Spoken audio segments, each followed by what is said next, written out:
So, greetings, dear ones. Very good morning to all of you. I'm just checking the sound if I'm audible.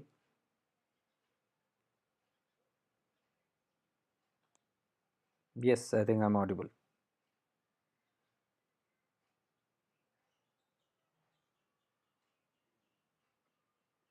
I came early today.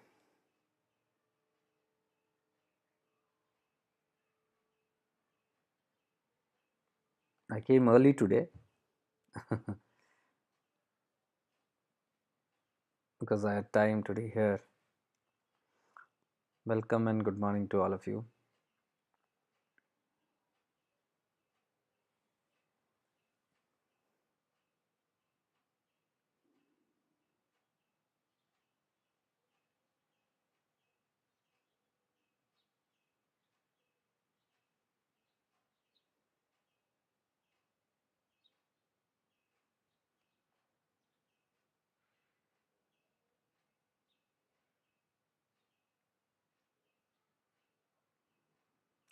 So, today I'm actually wanting to talk a little on. I know today I'm not expecting more people because today is a festival.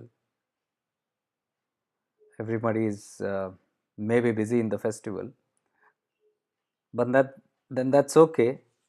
The seekers of liberation are always in a festive mood. Meera Ramji.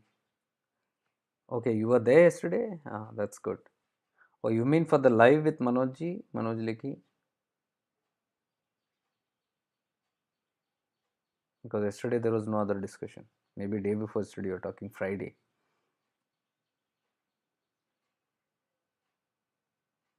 Yeah, so greetings. How many ever are here? We'll just continue with it because I was sure today not much will be here. But then again, the work will not stop. It will keep on going on because, as I told, the seekers of liberation have only one goal.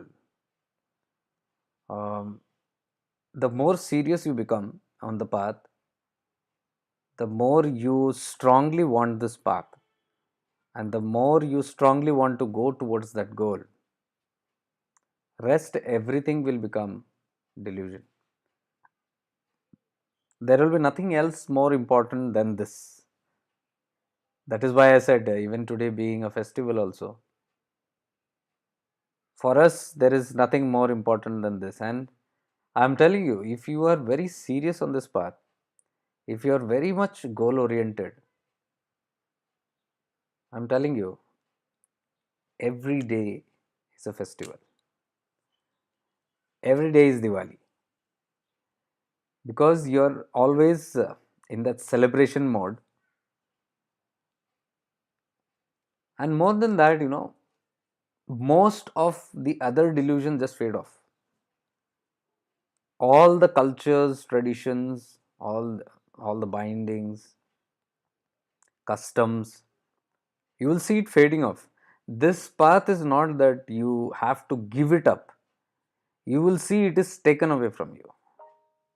It just gets taken away from you. And you are helpless. You don't do it, it just happens to you. So, all the festivals, all the karma kanda becomes less and less of significance to you.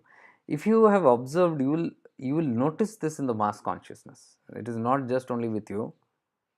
You will see it in the mass consciousness. Collective consciousness, you have a look.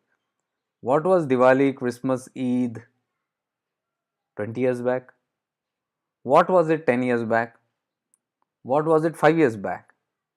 And what is all these festivals today? You see, the craze has gone down. It's not just people of the path of liberation. You'll see generally people are losing interest in traditions and customs and rituals and all these things. Especially the children of today's generation. They are asking questions to their parents, to the elders. What is this about? Okay, you celebrate. What is the meaning of this?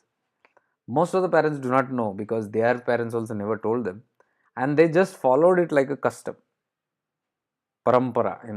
It's going on in the family, it's going on in the society, it's going on in our religion or tradition or community, and we are doing it.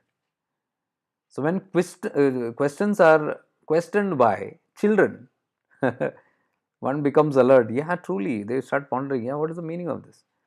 And if parents or elders do not explain to the children, what is this festival? What is this ritual? Why do I need to know it? Questions asked like this. Children ask, why do I need to do it? You say, I need to do Abhishekam. They say, why do I pour water on that stone? You have to explain. And it's a valid question. Why? Why? You cannot say, no, it is our belief. You shouldn't say that. It's about God, or it is everybody has done it, or you shouldn't say like that. It is Abshakun. You cannot explain that to the child. You cannot threaten the child with all those dhamkis. The child will still ask, I don't care. You tell me, why should I pour water on that? And if you explain to me properly, I'll do it. I need to understand. I need to have a meaning to it. So if somebody imposes, no, it's a belief, you have to do it. It's a faith, it's a belief in God. Then they will go deeper. Where is that God? Why do I have to believe in something that I don't see? What has God done to you? What is God going to do to me? You have so much of problems in your life. Somebody died the other day in our family. Somebody is sick there with something. Where is God? You'll have to explain. You will have to clearly explain to your children all these questions of today's generation. If you cannot explain to them, they won't do it. Yeah, good morning to all of you. All those who joined late, I'm just updating and telling today we are not expecting much people because today is a festival time. And I was telling the people who are on the soul seeking path have no festivals because they become festive. They become a festival. Every day is a festival. I remember in Tirunamalai when I was there last time, somebody was telling me, one of my friend was telling me, that there was a cranky guru there. Cranky in the sense, a Western guru. A Western guru, somebody like Osho and all, they will not have a traditional garb like orange garbs. They will not have rudraksha. They will not have beards. They are weird people. The mystics are very weird. They might be holding a cigarette in their hand and talking spiritual stuff. They might be hippies, but they talk real stuff.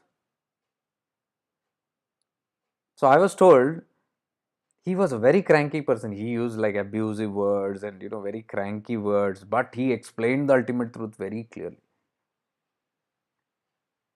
So when people gathered, and obviously, what kind of people will gather around such a person?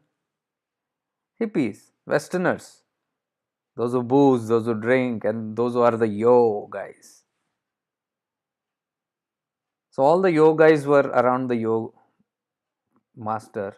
This is not old story. This happens right now also there. He is still around. I don't want to take the names. So my friend told me, come, let's go and meet him. I said, no, I don't want to meet anybody. So no, he talks this way, that way. So I'm little confused. He sometimes he talks this way and sometimes he says this. I said, what does he say? He abuses sometimes. He uses dirty words. But he's talking what you're talking. What you talk, only similar things he talks, but his way is different, very rash, arrogant. I said, the truth is always one. There are multiple mouths. There are multiple fashions, multiple styles, the way it is rendered. There are multiple ways all this is given. So which one is true? All of them is leading to the same truth, but their expressions are different. So it doesn't matter whether you're sitting in front of a very holy, pious guru, or you're sitting in front of a very naked, raw, avadut guru, or you're sitting in front of a mystic or a hippie or a mystic who's cranky. and talks all absurd things, it doesn't matter. On the outer end, if you see, if you raise your consciousness and look at all these people, you'll see they are all talking the same truth, but people of that kind get attracted to them.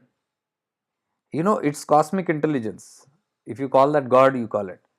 It's cosmic intelligence that has provided all kind of people and teachers and masters in this world.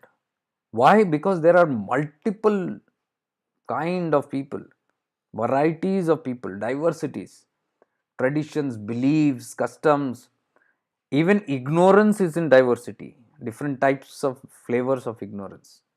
So to break those different flavors of ignorance, you need different flavored masters. So one might be abusive, but it is for those people who like abuse, who like to abuse others, who like to talk crap, who have indecent ways of living. They will get attracted to such a mystic. But the purpose is the same. The purpose of all these mystics are the same.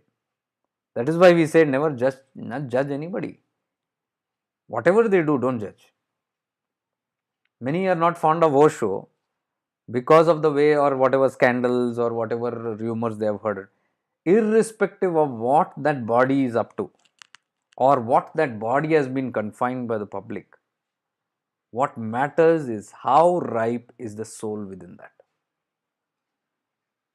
How much of consciousness, raised consciousness, is that soul capable of raising oneself and raising the consciousness of others? That's what is important. That is all that matters there.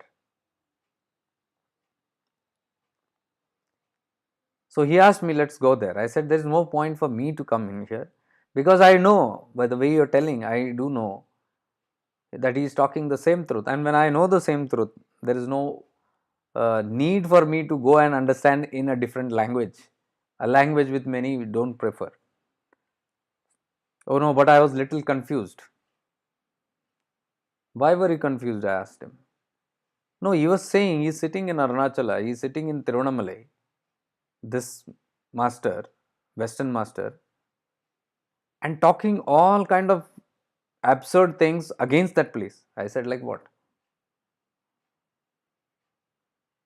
He said, what is this Jyoti on top of the mountain? Because every year they have this Deepam festival where a lamp is lit on top, and that is signifying the Shiva Tattva, the Agni Tattva. So it's a huge festival. The whole Tiruvannamalai is jam packed that time. I think we have the Deepam coming up in December 11th or 12th, something like that, this year. It's a very auspicious period for believers. I say believers because I am not arguing whether it is true or false. I am just saying everything is true. So he was against that. He was telling, what kind of a crazy guys you are, that you want to see the Jyoti up that mountain. And then he also said about Shivaratri, there was a lot of people there. He said, what is Mahashivaratri? Where is this Mahashivaratri? Where is it? Somebody tell. And what is it? Somebody tell. So somebody explained, this is this. He said, that's all crap. He said, for you guys, every day should be a Mahashivaratri. If you are a true Shiva Bhakts, every day should be Mahashivaratri. Every moment should be Mahashivaratri. And this guy was telling me.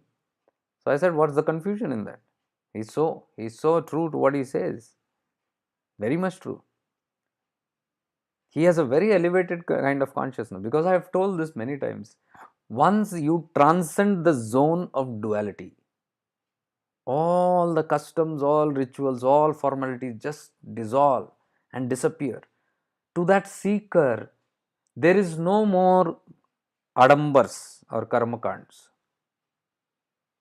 It happens. I don't know how much it is happening to you guys. Many of you, I'm talking that on this subject today because I was telling in the start that I'm expecting very less people today because today is a festival. All are celebrating the festival. And I was also telling, the seekers on the path of liberations have no festival because they are festive every moment. And they have no differentiation between festivals. They don't say Shivratri is better than Christmas, or Christmas is better than Eid, or Eid is better than whatever. For them, the significance of the festival itself loses its grip. That's what I'm telling you. In the collective consciousness, you can see how much of people are now interested in festivals. The festival jo itne dhoom dham se all these years it would happen. So much of noise and celebration like Ganesh Chaturthi and all. You just look at it. You now look at how many people are even interested in all those things. Why? Because the consciousness is growing more inward. It is going more on the introversion, not on the extroversion. Now, this is the secret on this path of enlightenment, on this path of self realization. When we are talking, those who are serious about self realization, you must realize these facts about the internal and external. I was reading a very beautiful quote today of Ramana Maharshi. He has revealed the secret in simple word: mind, self, and ego. These three aspects. We are to do with only these three aspects. If you understand these three, mark my words, if you understand these three properly, I'm telling you, all your problems will just start vanishing. At least 80 to 90% range, you can see the illusions, delusions, problems, and confusions, and fears, and doubts, and obstacles will just tumble away. Just these three aspects. If you are very clear, if you are not clear, then you put enough efforts on realizing the truths about these three aspects: the mind, the self, and the ego. These things, three things, if you can understand it very well, you're done with it. Self, we are what we are. We are that self. I am that self. The soul is having this experience in this human body. The soul is untouched by anything. The soul does not judge, it has no quality, it has no essence. Soul is just a presence, just a presence. It is present, no other quality is attached to it. It will not do, it will not undo, it will not think, it cannot analyze, it cannot objectify, it cannot glorify, it cannot ascertain something, it cannot judge anything, it does not have opinions, it cannot conclude, no property, no quality. Soul means just presence. What we talk so much about awareness, pure awareness, consciousness, this is that soul. It is just conscious. It is just awareness. That awareness is that presence. If you even understand technically, even if you understand philosophically or theoretically this much also, it will bring you little closer to you, the soul. Now that soul, which I have explained many times as Sat, is only presence. Sat is what we call as Nirguna, Nirakara, Shiva, the one without the form. Now please, whenever I say Shiva, don't go immediately into the Jatadhari Shiva. It is not that.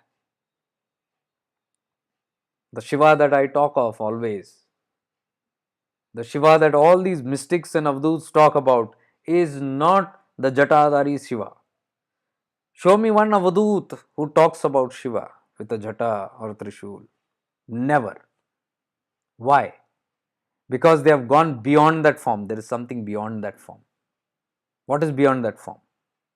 The Nirguna, Nirakara. There is no quality. Nirguna means no quality. Nirakara means no akara, no form. He is just presence. That is why it becomes very difficult for us to worship nothingness. So are you seeing this? It is defined as nothingness. The soul is defined as nothingness. Shiva is defined as nothingness. Nothingness means what? Nothing, just a presence of that nothing.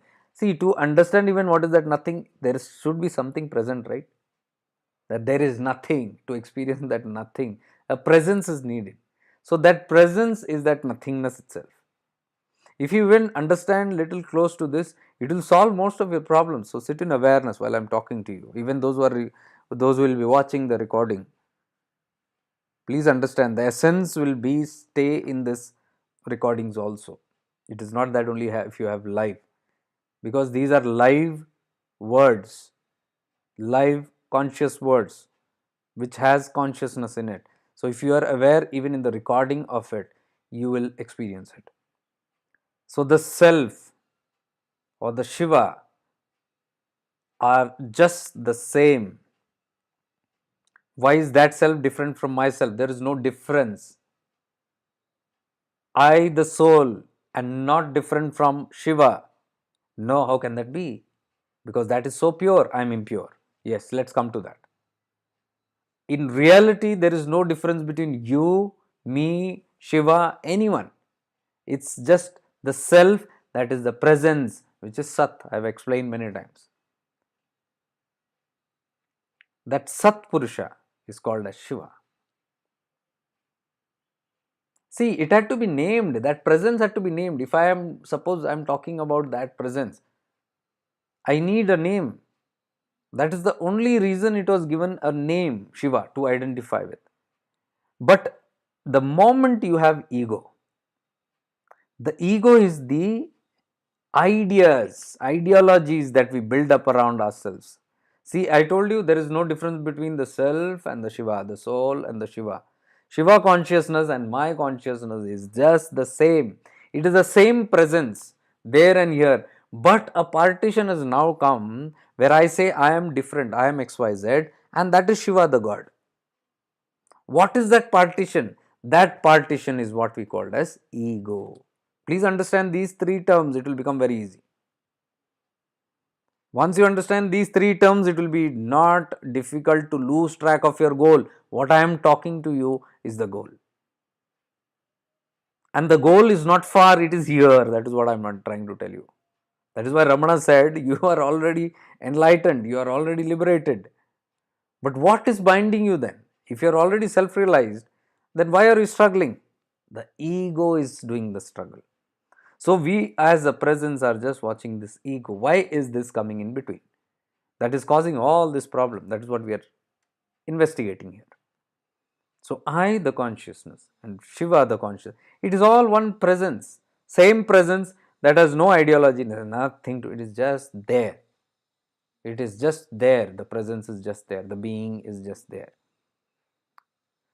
That is why when we cannot worship Nirguna, Nirakara, we need a form to identify with. Otherwise, if I tell you Shiva is everywhere, you can't believe it. How is God everywhere? Where is He? I can't feel it. Who's the one who's saying I can't feel it? The ego. That's the problem we are coming to. You know why? When we have shifted into that ego consciousness, all these separations automatically happen. I am different, that is different, and all that.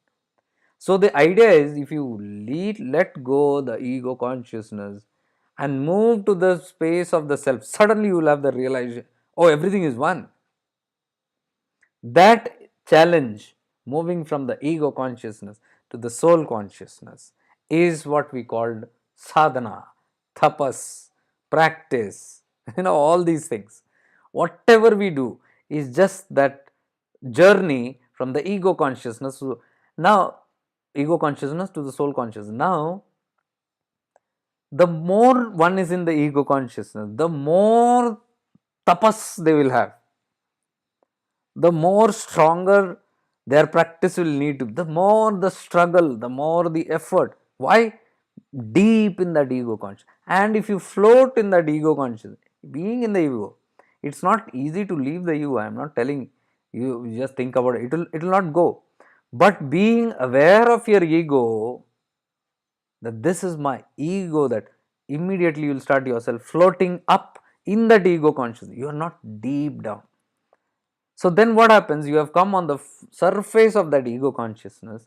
Now These talks will make very easy understanding to you.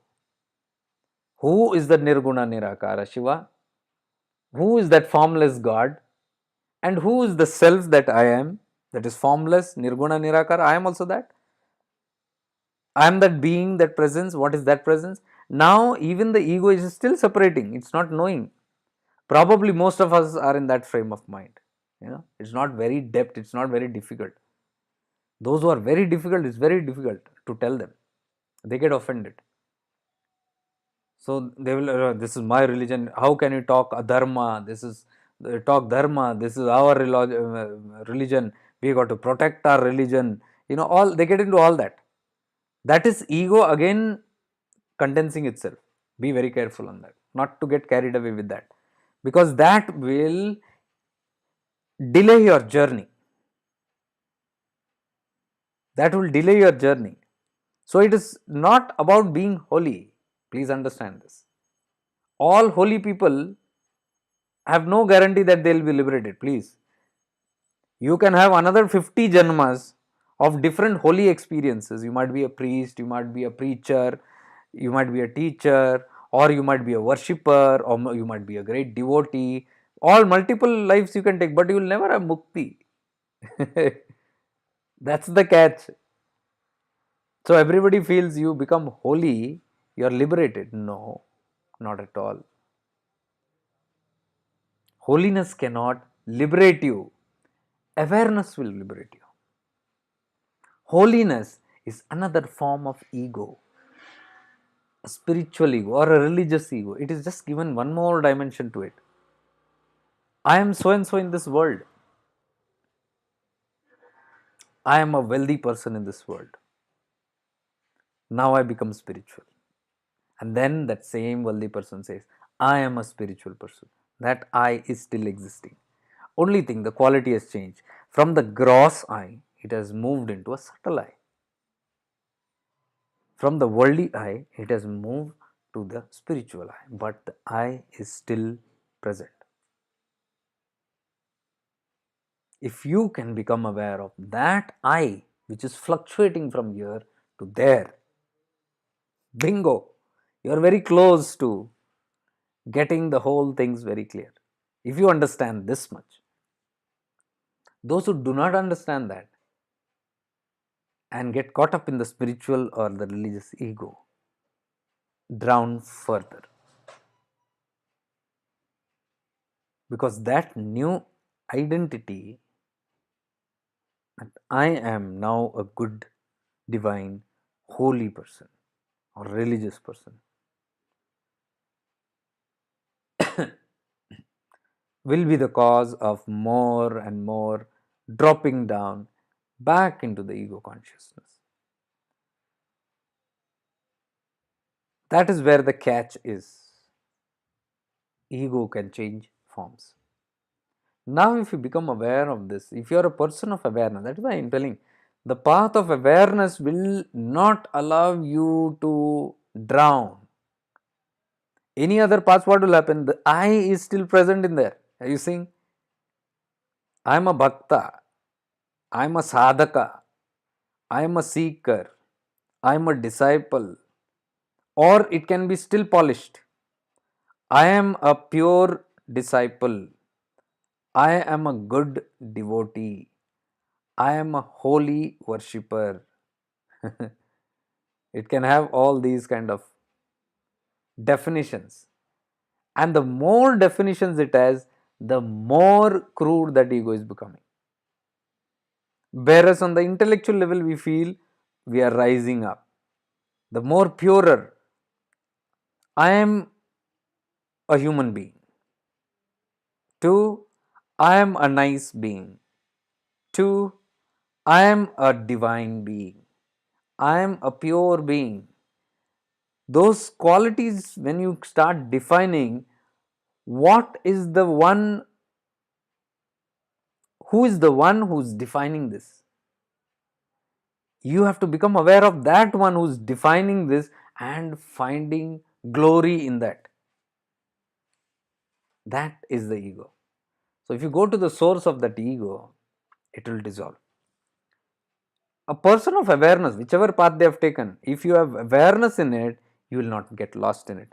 You know, whenever I say I am a pure person, or somebody says you are a pure person, divine person, you will immediately become aware of the ego hidden in that pure person. Whether somebody is saying to me or I am saying, I become aware of my own ego. When this is, you are careful about this, you are on the true path, because then you are not affected. Your still eye is on the goal. You are not distracted from the goal. Are you seeing it? So the soul is only divided by the ego consciousness. What is the ego? This feeling of I, a separate I, not the I that I am, or I am Shiva. It's not I am God. It's not like. It is I am Jake. I am XYZ. Whatever that feeling that I hold. How do I know I am holding that feeling? Look at how you identify with that ego all the time. I am Mr. Patil. How is the Mr. Patil associating with the world around? Become aware of it. Now Patil has a wife, Patil has children, Patil is a businessman, Patil is a citizen, Patil is a son, Patil is a grandson, Patil is a grandfather, Patil is a neighbor, Patil is a relative, Patil is a friend. It can go on. Patil is an uncle, Patil is a cousin. Go on. Patil is a friend, Patil is an enemy. This Patil has so many adversities in this, so many diversities in this, so many definitions, so many connections through which the identity is there. So a friend will come and remind this Patil that he is a friend. An enemy will come and remind this enemy that Patil is an enemy. The son will come and remind that Patil is a father. The father of Patil will come and remind that he is a son. The wife of Patil will come and remind that he is a husband, and so on. So all the time Mr. Patil, the poor Mr. Patil, is identified multiply all the time. The employee of Mr. Patil will come and remind that you are my boss, you are an employer. The government will come and remind Mr. Patil that he is a citizen and a taxpayer. So you can see the world that Mr. Patil lives in is constantly, day in and day out, reminding who Mr. Patil is. Who is this person? Who is this being?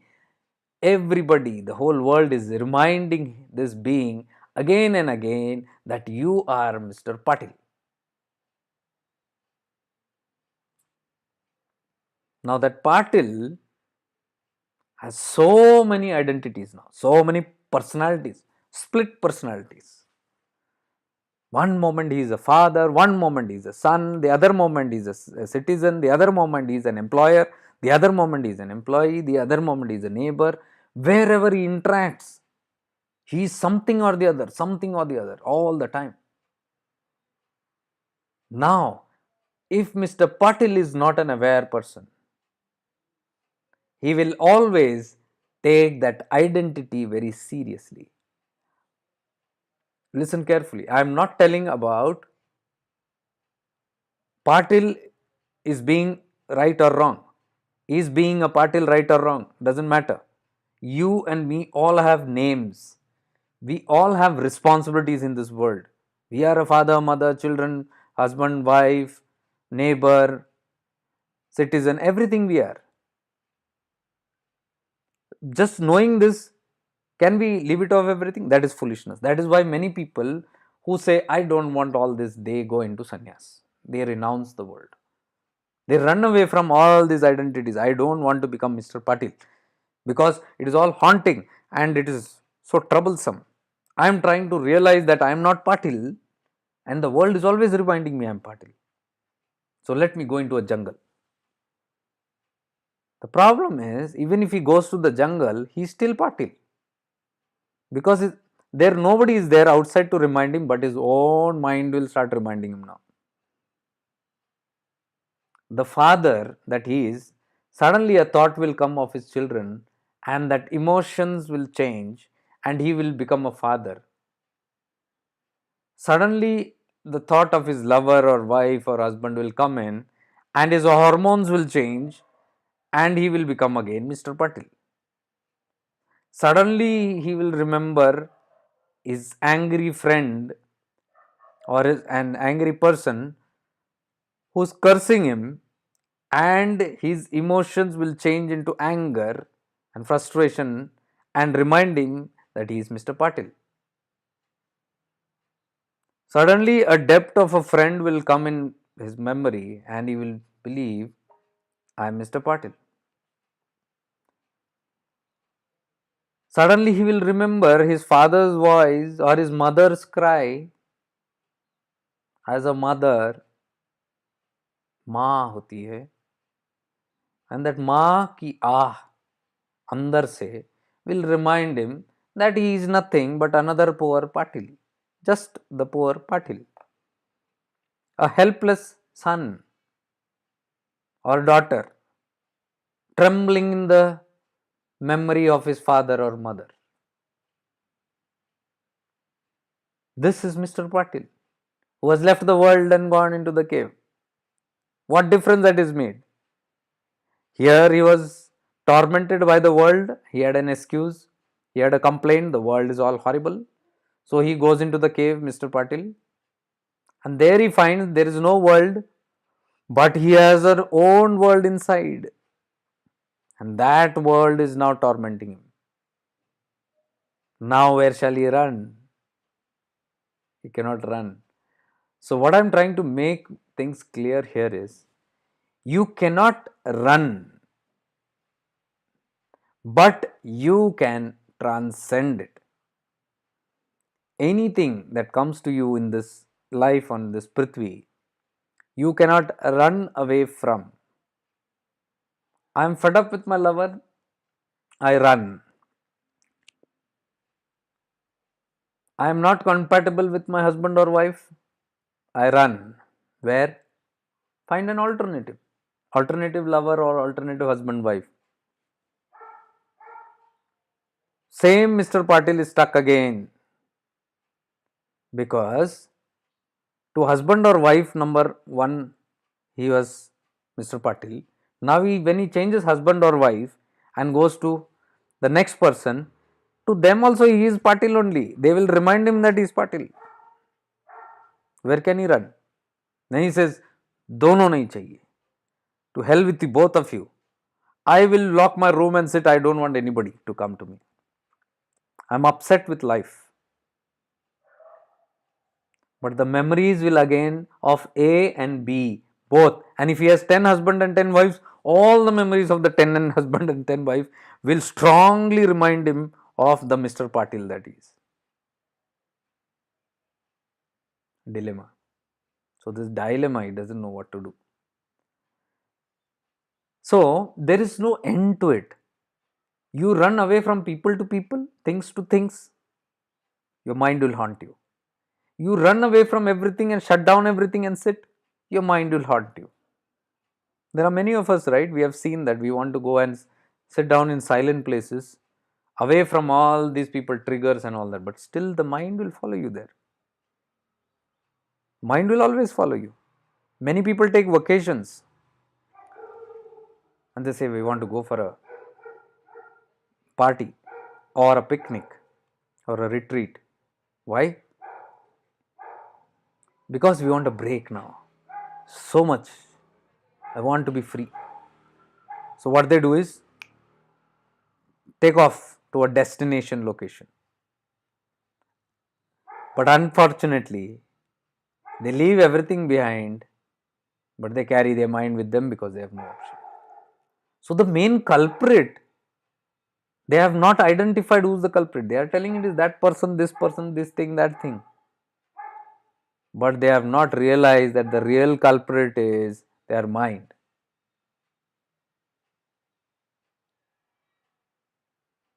Like the mrig, deer,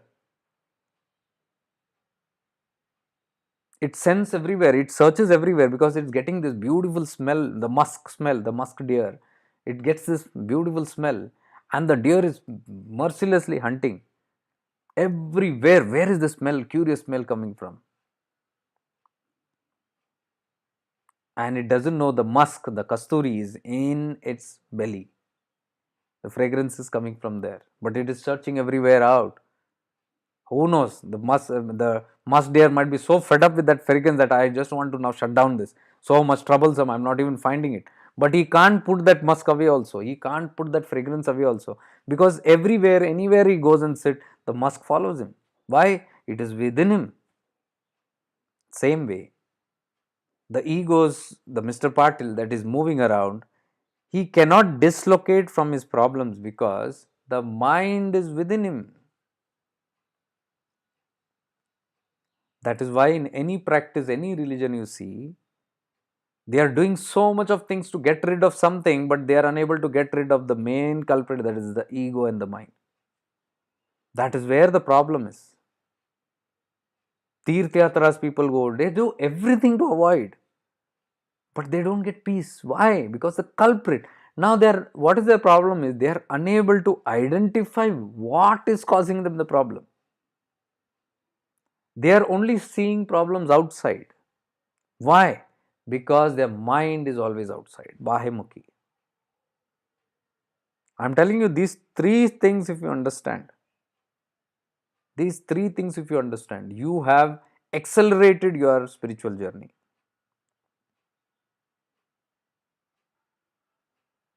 Mind, self, and ego. Self, I told you, is just a presence. Ego is this, Mr. Patil. And the tool of that ego is the mind. That ego is the feeling, aham, I am different. That identification, oh, I am a father, I am a son, I don't even have to think, I don't have to repeat this mantra, I am a father, I am a son, I am a lover.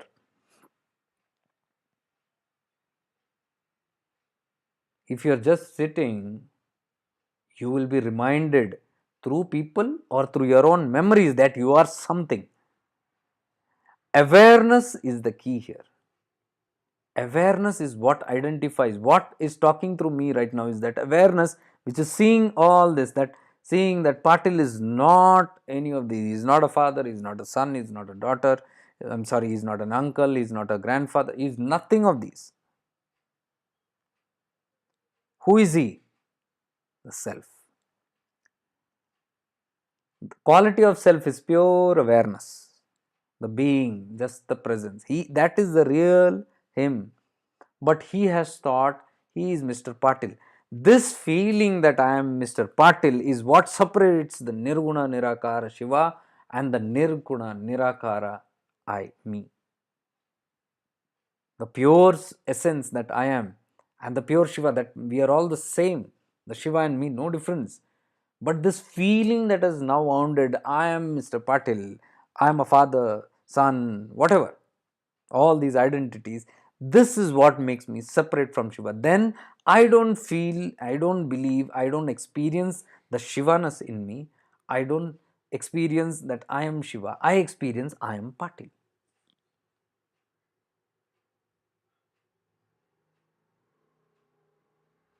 Only awareness can give you a glimpse into this. Even if you understand this philosophically, more than enough. But while I am talking, please simultaneously identify with whoever you are, Mr., Mrs., Miss, Master, whatever. Identify with that. You are somebody's father, son. You are somebody's mother, daughter, wife, sister. Go on, blah, blah, blah, blah, blah, blah.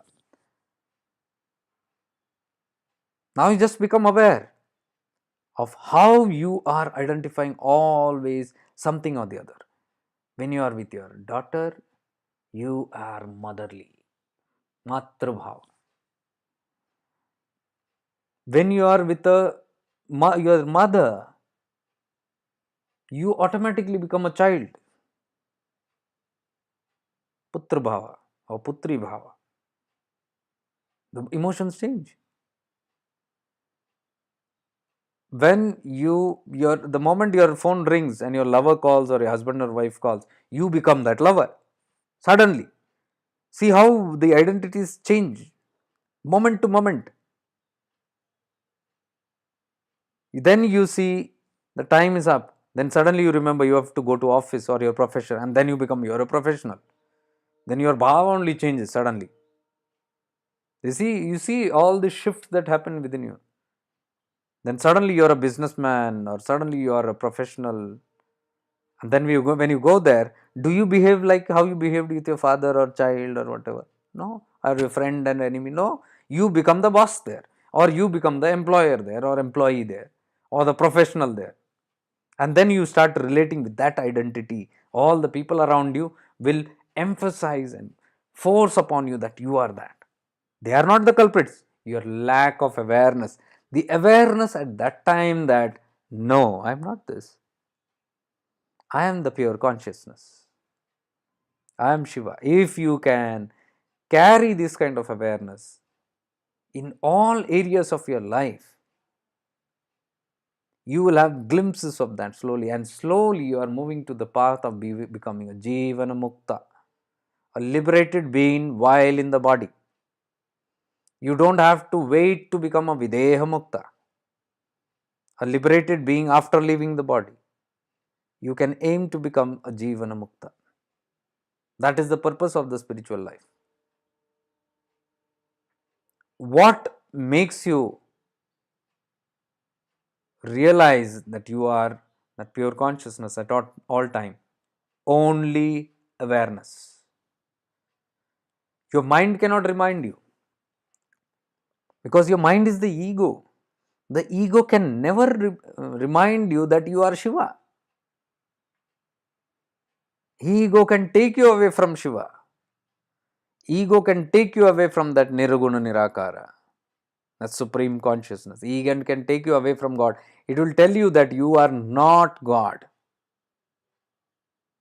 What is God? Unconditional, forgiving, completely benevolent, compassionate, kindness, beauty, purity. That's the quality of that God consciousness. But when you are identified as Mr. Patil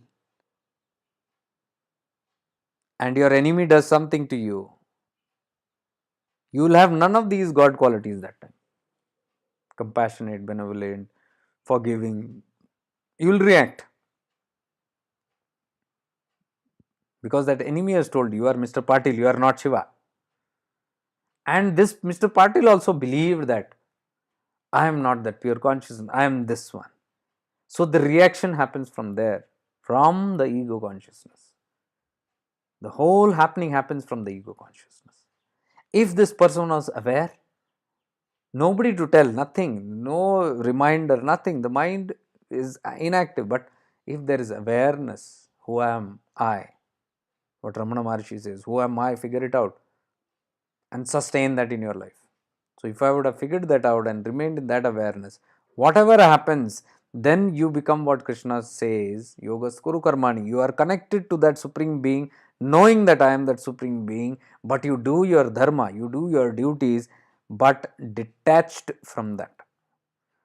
Detached from what? Not from people, detached from the identity of Patil. The Patilness has to go. So, when I know I am not Patil, I am a divine being in this body of Mr. Patil, and if I am not Patil, Patil is not doing this work. Patil is not fulfilling his responsibilities. Who is it? It is this divine consciousness that is fulfilling this responsibilities through this body of Patil. If you become just aware of that all the time and extend it, you are leading towards being a Jivan Mukta. That's the goal. Today's topic is don't lose track of your goal. Now I'm asking, what is it that keeps you off track your goal? What is it that keeps you away from your goal?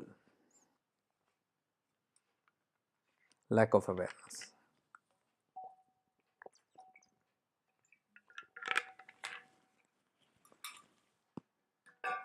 It is just the lack of awareness. That is why I'm telling you the path of this awareness is so powerful. Whichever path you follow, that's a different thing. But I'm telling you, if you are following that path without awareness, you do 20 years that path, you'll still find your, maybe you'll have some money or some good relations or some health and all those things, maybe you'll get, because that even without following the path you can do. You don't have to follow a path to get all this health, wealth, success, love, courage, mm, all these kind of things, relations. You don't have to follow spiritual paths for it. You just understand the principle of your mind and you can happen. If you know the secrets of your mind, how the mind can get into all this, you can become very successful in that. You don't need paths for that. Unfortunately, today's path teaches these things. This is worldly gyan. This is not spiritual gyan. This is worldly wisdom. You see the movie The Secret, very famous and became very, very popular. If you just see that, and if you understand the working of the mind, anybody can do anything. You can become even Hitler, you can become even Alexander the Great. Why do you need spiritual paths to become all that? Unfortunately, today's spiritual path teaches only this health, wealth, success, relationship. This is the goal. Whereas I'm telling you, the real path, these are bondages. On the path of self realization and liberation, these are bondages. You add on relationships to your life, more bondages, because you will get involved in attachments. Relationships are attachments. You get connected more with success, worldly success. You get stuck again because every success will bring you more attachments to the worldly things. I don't understand that concept.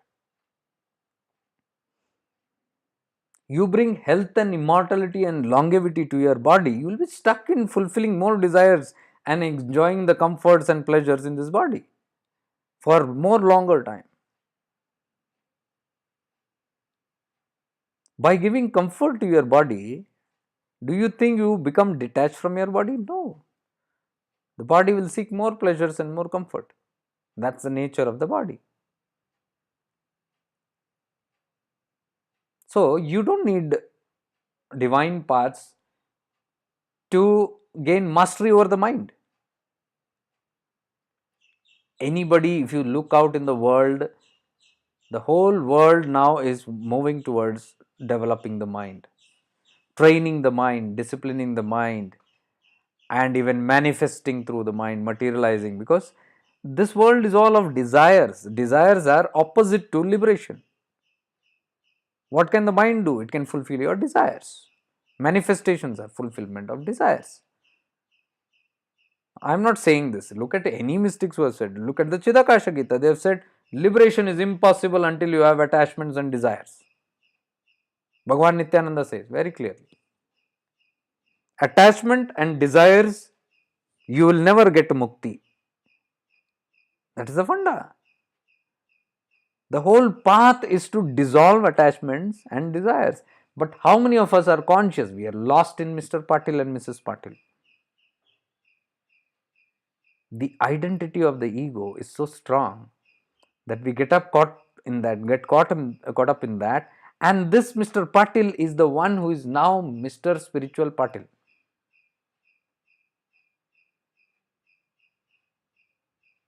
A divine Patil, the Sadhak Patil, or a Yogi Patil, or this or that, or whatever identities. So Patil has just added on another. Maybe he has reduced in his world, but he has added on more kind of identities. And then there will be more of spiritual attachments. People, places, things happens even in spirituality. Then you get attracted to spiritual people.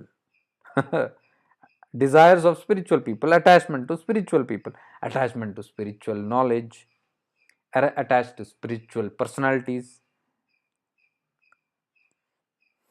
attached to spiritual doctrines and spiritual dogmas, attached to spiritual philosophies. Same attachment, quality has changed. Aware person will become aware even while they are there. They will clearly see the nonsense that is building up in them, how the ego is catching up all these things and making them believe how strong it is. I always tell, if a spiritual person is behaving very fanatically and very desperately, very helpless and hopelessly, crying and fretting and fuming due to attachments and desires, you are no less than the worldly person. What is the difference between that and this? Spiritual, according to me, should be an aware person, more jagrat, more conscious person. The more conscious and more aware a person is, he or she becomes spiritual towards that goal in that manner. So, if even a worldly person becomes fully conscious and aware of what we are talking right now about, even if he is not attached to any caste, community, any spiritual organization, any name, title, any guru, nothing, and if they are only conscious and aware of these three aspects of self, ego, and soul, that person is a superior spiritual person, a divine person. So, what I am trying to tell, you don't need bands, you don't need banners, you don't need nameplates, you don't need all these adambars to make you a spiritual person. You just need the strength, the grace, the blessing of that awareness within you to sprout out, and that awareness will lead you to that goal, even when the whole world might be lost in all these kind of glitters. That's what I always ask. If spirituality is promising so much, there will be no so much of talks, this and that, directly delivery of that result. If self-realization is the goal, agenda of any organization or any community, any path, any religion, if liberation and self-realization is the ideal and the foundation of that group, then I will rather look at the number of liberated beings that that group has produced than listen to philosophy. Reality should be there, not the talks. So, if I am a seeker of liberation and if I am not aware, then I will fall in for talks. Then I will believe that somebody else is going to give me the seal of liberation, that you are liberated, or somebody is going to hold my hand and take me to salvation. Never happened before, it will never happen. We must all become aware of these things. These are all the crookedness on the path. These are not truths. Open up your awareness and you will see it. You will become fully aware of these things, what I am telling you. I need not tell you, it's there within. The purer your bhava, the purer your intention to move towards that liberation, your awareness will show it to you. It is the grace of that Almighty. It is the grace of God. I am telling you, the Creator. Because if you are serious towards that goal, that source will support you. Even if the entire world doesn't support you. It will reveal, it will expose all the falsities that are around and within. Falsity is all outside and the falsity is inside also. But you have to become aware. That awareness will reveal and expose this. Your mind cannot reveal or expose this, or somebody else's mind cannot reveal and expose this. If somebody else's mind is exposing this, then it has an agenda. It is still not the purest because there is an agenda to reveal it. But when your awareness is revealing it, it has no agenda. but to dissolve all that is false. That is the only agenda. I don't want to know what people are doing what, and what revolution should I bring. Should I bring a change in the revolution? Should I punish the culprits? You will not fall into all that. Because if you are having an urge to do all that, it's still the ego playing another game. But that awareness will show you and expose you all these things, and you will ignore all those things. All those presences will dissolve from your life.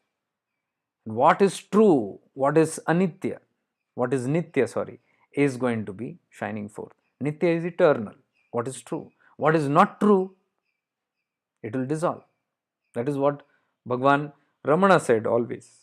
Catch on to that which is real and leave the grip on that which is not real. How to know what is real and what is not real? Simple. Anything that changes is not real. Anything that changes means it is not permanent. See, if this body is changing,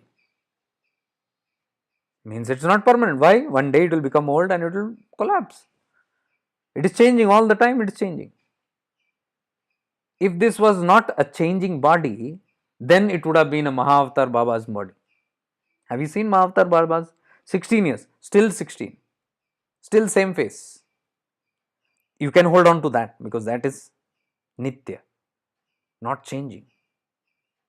What does not change, hold on to that, that is real. But what is changing is Anitya. Anything that you look, now you look forth. Look at anybody in your life, even your ideals, whatever. Is that thing changing? If it is changing, one day it will go.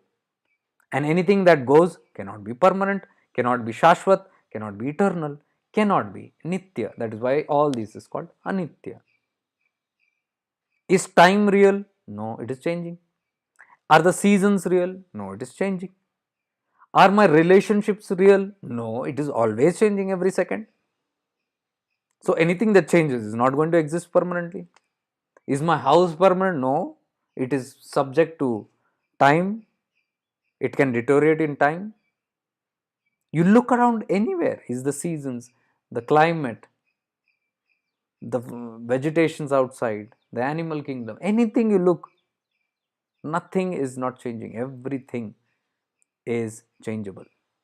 All this is going to go. It is anitya. This is on the grosser term. Now going to the subtle. Is my mood changing? Yes. Anitya, not true. Is my mind changing? Yes. Every day there are thoughts. Every moment the thoughts are changing. It's not one thought all the time. Anitya. False. It is not true. Is my ego changing? Yes. Always changing forms. Anitya. False.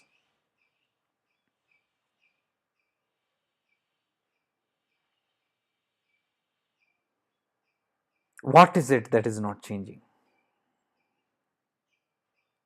Is the presence changing? It is not changing. Is the self changing? It's not changing. How do you know? When I was a little kid, small kid, if you go into your experience, you experience life in the kindergarten. You are looking at your teachers, you are looking at the playmates, everything and all that. Then you grow up. As you grow up, you are seeing life. You can now go into the frame of mind of what you were when you are in the 5th grade or 5th standard or first standard or ninth or whatever. Go back and see. You'll realize what life was, and you might miss that life. Oh, what a one beautiful life it was. You see all the phases of your life: before marriage, after marriage, during marriage, before the career, during the career, after the career. Just go into all those phases and see. You will be able to experience, re-experience that, and that is how we miss. Oh, that was so beautiful. That was so beautiful. Now, when you were in school, you had a different body. Do you have the same body? No, it has changed. Every moment the body is changing. The people around during that time, no, they have all changed. New people, old people, all the time new relationships, changing relationship. Even the one you were so connected with, maybe today it's not true. Your parents might have passed away. Your son or daughter must have grown up. Those who did not have children once upon a time now have children. Those who had children, maybe their children passed away, don't have anything now. It is always changing, all these things. But notice one thing, that you who experience that kindergarten, that you who experience the middle life, that you who experience the teen life, that you who experience the before marriage, after marriage, that you who experience life before your career, during your career, after your career, has that changed? It is not changed. It is that same presence that is experiencing all this part of life. Every bit of life it is experiencing, it is the same. Now you, as a father, as a son, as a grandfather, as an uncle, as a cousin, as a friend, as an enemy, as a citizen, as an employer, as an employee, whatever you take, the roles are changing, but that one which is experiencing everything differently is the same. That is the same Mr. Patil, who is 24 different roles right now in life, also saw hundreds of different roles during all this past, right from the time of birth. Body changed, moods changed, people changed, environment changed, everything changed. But that presence, that soul went through all these experiences and right now is listening to this. It is that same presence. That is Nitya. Because that doesn't change. The quality of that doesn't, anything and everything around it changes. But that pure soul doesn't change. So Bhagavan Ramana said, anything that comes and goes is not true. So the mind is changing, mode is changing, ego is changing, physical body is changing. Your koshas are changing all the time, subtle bodies are all the time changing, your chakras are changing, the form, the attributes, every time it is not the same. Nadis are changing, any subtle body you say, even your experience, subtle experiences are changing. Because Papaji once told Ramana, I see Lord Krishna in my reality. Not even in dreams or imagination. Really, in physical body, he plays with me, Balakrishna. And Ramana observed that what he was telling was not false. Papaji was telling the real experience. And Ramana knew he is telling a real experience of seeing Lord Krishna in physical form. But he was not impressed. He just asked him, do you see Krishna now? He said, no, right now I don't see him. That is the time Ramana told him, anything that appears once is bound to disappear. Obviously will disappear, and that's what happening in your experience. It is there once, it is not there. So anything that appears and disappears is not eternal. Sono, Sono. Anything that appears and disappears is not true, and which is not true cannot be eternal forever. He says, catch that which is real and leave all that is unreal. And Papaji had a shake,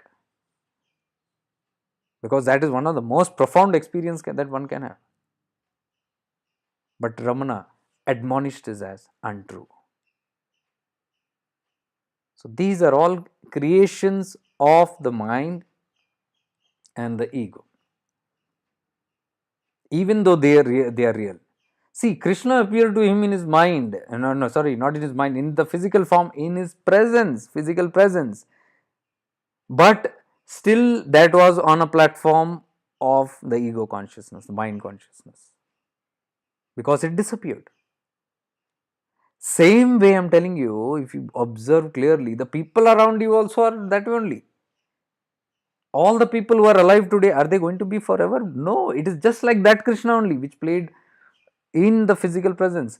All these roles also are playing roles in the physical, real, tangible. But if you go to Ramana and tell, this is my so and so, he will laugh and tell, that also won't exist one day.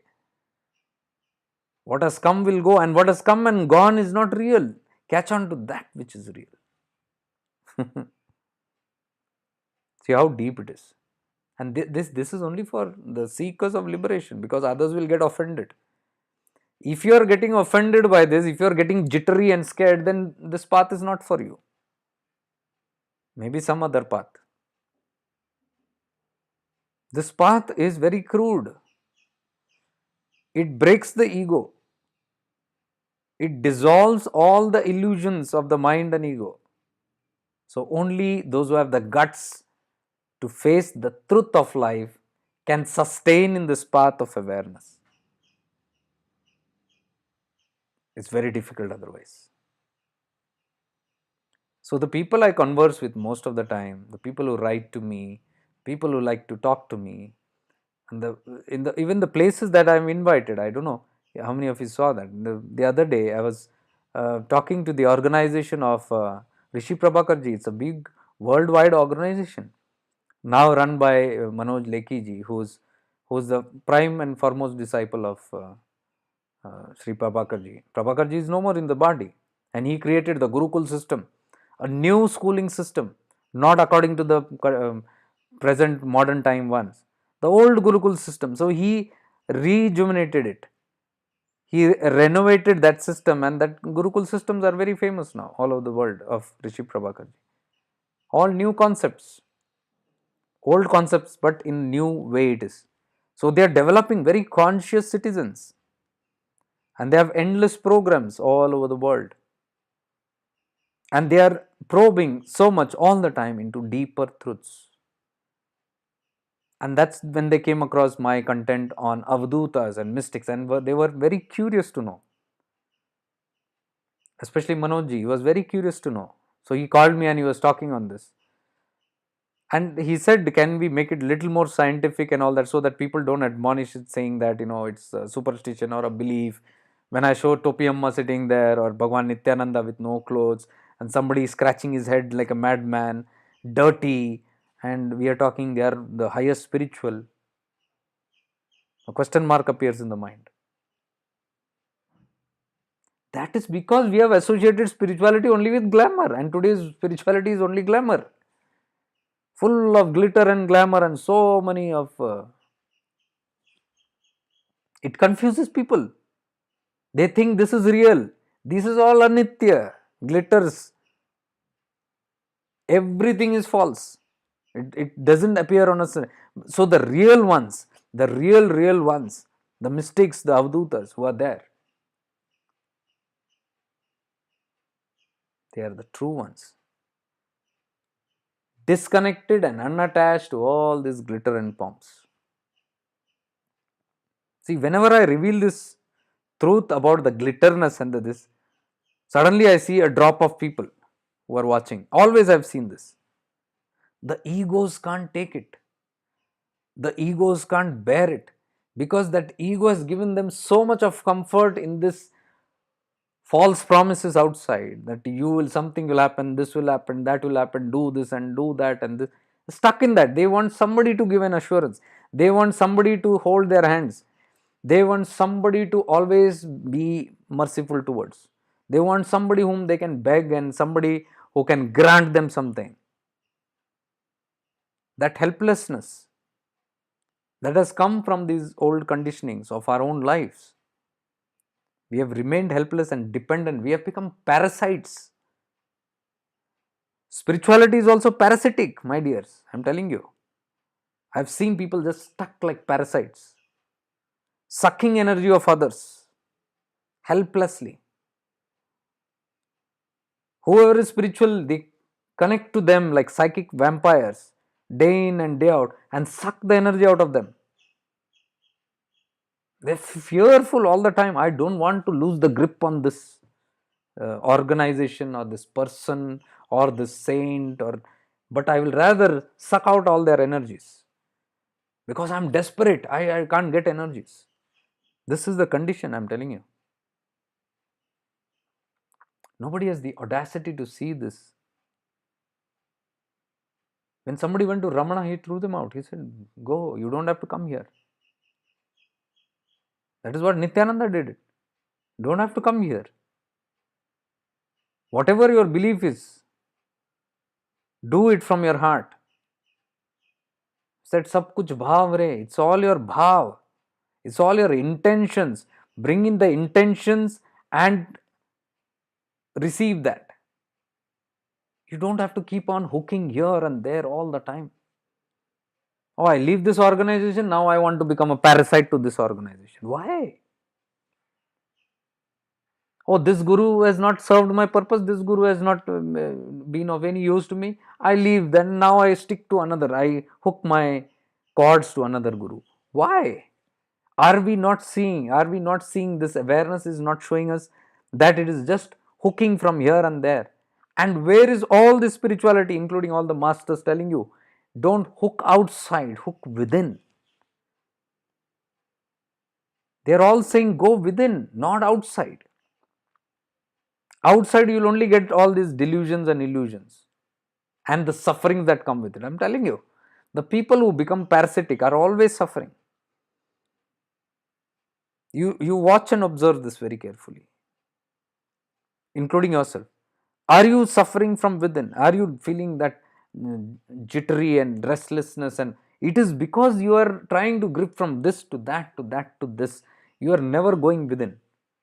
If you go within, I'm telling you, where the nitya is, and you'll catch the real, you'll start getting the confidence, and eventually you will drift away from everything. You'll unhook from everywhere and go within. You'll have the confidence to sit and connect with you, rather than connecting to all the anitya that is going to vanish today. Imagine Ramana told that person who was so clinging on that Krishna comes and plays with me, so that is such a sense of security that God is with me. And the moment this mystic called Ramana admonished it, that also is false, it's going to go one day, he was shaken up. He had his enlightenment there. See the heights of ignorance that could come even at that level of consciousness. That ignorance of holding on to anything that is impermanent. It comes from there. So, if you understand this, what I am talking in this whole video, what I have talked, if you are clear, I am going very slow, step by step, so that I can see clearly into that subject, and it gives you a full-fledged idea of, if you can get this, I am telling you, 80 to 90% of your problems are just going to vanish, and your evolution is going to just speeden up. You'll gallop, because these are the things that hold on even in spirituality to people. 20 years, 30 years also it takes, they do so many things, but these, what I'm talking in this, they are holding on to that all these years. Perhaps only after decades they will realize this is what it is. They have lost that time.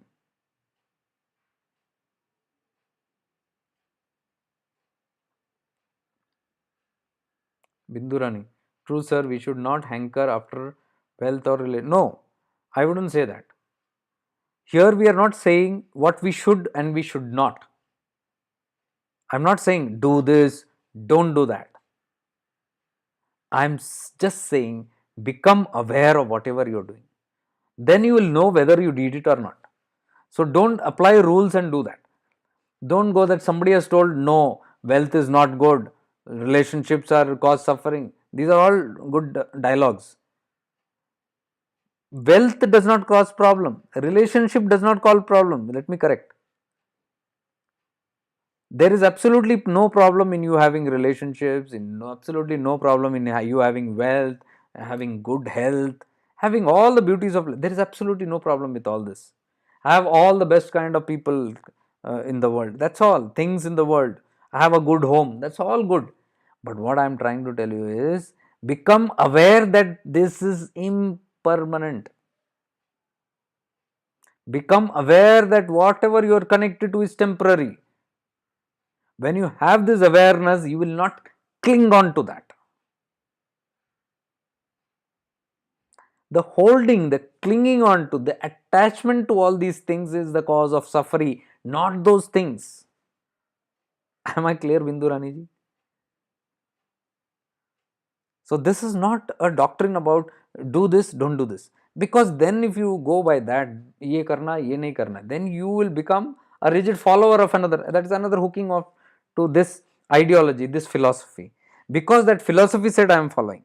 Because Buddha said you should not do it, I don't do it. Because this religion says this is wealth is not right, I don't do it. Because a mystic said relationship big problem, I should. No, it's not that way. It is not about do's and don'ts. When you fall into do's and don'ts, you are doing because something did it from outside. You are not doing because you are aware of it. Are you seeing that? When you become aware of it and do something, that's a different thing. But because somebody has become aware and you're doing it, that is still temporary. That is not the real thing. Because your dependency is on somebody.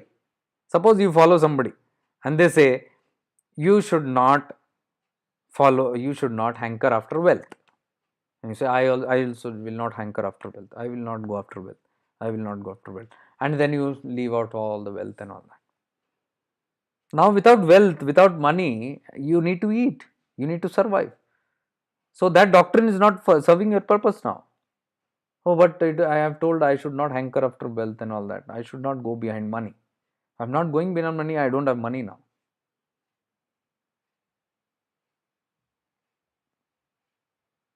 And then that person changes. Evolution of the person who told you that. That person says, I didn't say you don't go after money. You have money, but don't hanker after. Don't be obsessed with money. That is what I said. But you can have money. Now you'll say, okay, that person said that way. Now I can have money. So now my ideology has changed. But don't hanker. See, what I'm trying to tell you is there, whatever alters, whatever upgrade is happening in the teaching or preaching, you are also upgrading here. According means you are still a Katputla there. You are still a puppet to that philosophy. You don't have your own awareness to see this. But the other part which is powerful is when you have your own awareness to see, your awareness will tell you wealth is okay. You be immersed in the wealth. What's the problem? But I am not attached to it. How will I know I am attached to, or not to wealth? It is easy dialogue to say, oh no, I have a lot of wealth and all, but I am not attached to it. When is your test? When the time comes for you to leave it. What will be your state? Imagine that state in the present tense. What if all the wealth is just taken? You are a wealthy person, everything is goes off. How will your state of mind be? Will it be unaffected? You'll say, okay, I'll manage. Then you have understood. Then you are actually detached to that wealth. You put this practice and see. To check your attachment or anything, your house, your people, even your people, the people whom you love and all that. Okay, your attachment is there. I'm not attached to anybody. I've seen many people give this dialogue. Oh, no, I'm not attached to my mother. I'm not attached to my father. I'm not attached to my children. Who told you? I'm a spiritual person now. I'm not attached to them. And if I say, what if they died now? They'll slap me. Shub shub bol. What are you talking about? That's going to happen one day. They will be taken away from you. You will be taken away from them. Physically or whichever way. But they are anitya. You are anitya. The body is anitya. So that will be just disappearing. So at that moment, this is how you check your level of attachment, detachment. Just see if it is disappearing. What will be your reaction immediately? Can you bear it or no? I can't bear it. Then you are too attached. No, I don't want to think about it. Okay, then when the time comes, it's going to happen. But it's going to happen. If not now, you can't bear it, okay, no problem. But it will happen one day. So when you realize that today or tomorrow this is going to happen, everything goes away, then that sense of detachment will come, but that detachment will be through awareness, not through philosophy. Oh, Buddha told, don't get attached to anyone. Attachment is the root of suffering. So I am not getting attached. No, that is fake. When you go by philosophy and you try to impose yourself on that, it will not work. It has to come through the awareness and practice. You have to practice in this way. You have a lot of things. Okay, I don't have it tomorrow. What will be my condition? Just imagine for a moment and see. You will get a judgment of how attached or detached you are on a scale of 1 to 10. You'll come to know. Then as you go ahead in your spiritual practice and you feel again you are too detached or anything, and the time comes, again you think about that, you will come to know. This is what the path of awareness is. This path of awareness is not time pass. It is not just for sharing and just thinking about it and talking about it and not practicing it and not coming in experience reality. If we are not in reality, it's not going to happen. And if I am talking this, I have to live it first. Otherwise, I'm faking here, sitting and just talking. It is not there within. So, whomever we talk to about detachment or anything like this subject, we need to have that quality. And those who do not understand these subjects through awareness will always be in suffering because they have read some book about detachment. Oh, I want to get detached, and they will read the entire book. Detachment is this. You should. This will happen. That will happen. This will happen. And by the time they close their book, they are depressed. You are reading that book for spiritual enlightenment, and what has that brought to you? Depression, spiritual depression,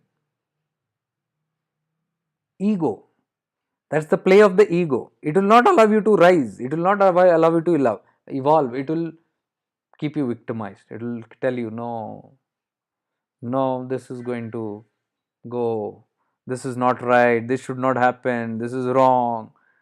See, how much ever you tell it is wrong or right, do you think it is going to make a difference? Today I just put a post on this. It is not the impermanence that makes us suffer. Means it is not the temporary things of, yes, are temporary, a relationship temporary, wealth temporary, name temporary, body temporary. It is not this impermanence that makes us suffer. What makes us suffer is wanting things to be permanent when they are not. It is not this suffering कि knowing this will go. This everybody knows philosophy. बड़े बड़े dialogue everybody does. एक दिन चला जाऊंगा मैं, एक दिन वो चला जाएगा, दुनिया मिथ्या है, सब निकल जाता है. All these dialogues are good, but realizing the truth of it, when you realize there is no dialogues, there is no talk about it, you know what it is. So what this post says is, it is not the temporariness of these things. I know these are all temporary. It is not that which gives me suffering. The suffering is that me trying to make it permanent when it is impermanent, that is what brings the suffering. I know my parents are going to die one day. No, I can't believe it. I can't. Don't believe, you suffer. Because you don't believe the law of nature is going to change? No. No. I don't want to think about it. Don't think about it, but it will still happen. I can't accept death. There is no option for you to accept or not. There is no choice in that. It's a choiceless choice. I don't want to let go of this person. I don't want to let go of my children. They have to be always with me. They will go one day. They will fly out. After they become mature, they will leave your house and go. That is also going only. You are going to lose them in that way. Or they will even after that one day, they will leave the body. They will go. They will surely go. Oh no, I can't accept this. I'm going to sit and cry. Cry? How many days, whatever. If you cry for 10 days also, the law of nature is not going to change. So this is that ziddiness. This is that what you call that stubbornness, that it is impermanent, but I want to make it permanent. That is the game of the ego. The ego tries to make everything permanent. This is where even Alexander the Great failed. All bade 30 mar khan, everybody came. They tried to make everything permanent, including their own bodies permanent. There are so many kings and giants who hunted here and there for immortality, wanted to prolong this life so then they can continue with their stupidities. They wanted to increase this. They all failed. Maybe extended a little, but still it is impermanent. It has to go. But how much they suffered in that pursuit of immortality, making this body immortal.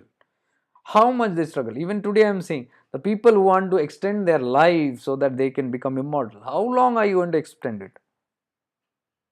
However long you extend, one day it will still go. And I'm telling you, the people who extend it and give this extension, aur thoda, will suffer the most, because it will become more painful when that thoda is going to end. Anything, anything that you can try to scratch, even relationships, any connection to your children, to your parents, to your house, things, your name, even your name and status, aur thoda, kissa kursi ka, my end of this is coming to an end, the term is coming to an end, I'm finishing the power, no, I want little more extension, let us do something, another election, let me still sit for it, another, how many another's are going to come, one day that it is going to end. So the more you extend, the more the suffering. When it comes to an end, the more, because you are attached that much with that. This is what awareness shows us. And I'm talking again to the seekers of liberation, to nobody else. Because only the people who are on the path of moksha or self-realization will digest this, can listen to this. Otherwise, very scary. Very, very scary. And whether you're scared or not, the laws will prevail. This is how the function. So the common sense is in understanding what is in nature, what is made here, the rules and what the way it functions. I cannot interfere into all this. I cannot make temporary things permanent. So then why do I strive all the time? Look at the stupidity of the ego. It knows things are impermanent, but it tries to make it permanent. And that trying, there is so much of suffering. This is not awareness. A life of awareness will show you this balance very clearly. And it will help you relish that thing in the present. Means you have wealth, you will relish it. Not that you will throw and go. You have a relationship, you will relish it. Not that you will cut off and go. Anything which you have, you will be in it, but you will be in awareness walking in that journey. You are in wealth, you will be in awareness. You are in power, you will be fully aware that that power is temporary, and till the time that power is with you, you utilize it properly for the highest good of all. You have knowledge and wisdom, that also will cease to exist one day. Till you have it, you become aware, you are going to do the best out of it. Until then, you are a mediator for it. Everything. You are a father, you are a child, be there. Till that father and child relationship is possible, according to your prarabdha, be there. Your relationships, your husband and wife, whatever, there also, till that exists, be in that fully. Till that exists means whatever, your grossly means till the divorce is happening, you be fully there. Or if it is a long, fulfilling life, 80 years of married life, enjoy and relish it, 80 years, but don't think that another 80 years is going to be there. You know that it is going to end also. So in that knowing, you relish and enjoy life. Anything apart from this you try to do, you will suffer. Means if you try to discard, nahi, this is all end, ek to din to hona hi hai, chalo let me discard it, you will suffer. Because that is incomplete. Your prarabdha is incomplete, it's all left incomplete. You be in the completion process, in awareness. Or you try to overdo it and try to pull it and stretch it and make it permanent, you will suffer. So either dropping it is suffering, extending it is suffering. What is not suffering is remaining with it the way it is without trying to alter anything. You are not the doer there. You are just observing, witnessing, experiencing and living life fully in all that zones that your prarabdha is taking you. Then there is no ego there. Ego means you are trying to manipulate it now. Natural is सहज, what is happening, जो भी हो रहा है वो सहज हो रहा है, उसके अंदर मॉडिफिकेशन करने की कोशिश, मैनिपुलेशन। कौन मैनिपुलेट करता है? अहम, अहंकार, ego. Through the mind it will try to do all the time. It will send message to the mind, do this, don't do this, do this, don't do this, do it this way, do it that way, try it this way, try it that way, control it this way, dominate it this way, use this method, use that tactics, use this technique. All will fail because we are playing with nature. We are playing with that godliness of that life, which is moving in a very simple, natural way. Why are you moving here in this earth? Because there is prarabdha. You created karmas in your previous life out of ignorance. It was not of awareness. This life you have become aware of it. So all that ignorant deeds are now bearing fruits. It is bringing you all the new careers, new jobs, new relationships, new prospects, new arenas it is bringing. But that new doesn't mean you have to be too excited about, wow, I'm a successful person. Those who are too high in their successful, wow, I found something, will soon lose it. Anitya, all this is anitya. So when you get it also, you are a normal being, you are not too excited, you are just moving because you know all these chain of events that is happening in your life is coming from the prarabdha, which is coming from your past lifetime, which you created in ignorance. So now the result, the reaping, the fruits of that ignorant karma, you are now observing and realizing and living in awareness without creating another nonsense which you did last time. If you are not aware, then with the same fruits of this karma, you will generate more karma, which is going to be your prarabdha in your future lifetimes. If you love playing this game, and if you come repeating, if you love doing it, it is our choice. You can do it. You don't like it, you want to exit this, enough of it, then become aware and remain neutral. Remain a witness. Don't act, don't manipulate in the process of life. Who is the actor? Who is the manipulator? The ego. How the ego acts? Through the mind. When the mind is acting this, how do I know whether it is the ego acting? Awareness. You become aware and you watch all the cunningness of the mind. You must develop this practice if you want to end it off. So when I am aware of my own thoughts, I know the chalaki of my mind. I know the cunningness of my mind. I am aware of it. I don't judge it. I don't discard it. I don't throw it away. I don't push it away. I don't welcome it. I allow it to happen, but I am just a witness in it.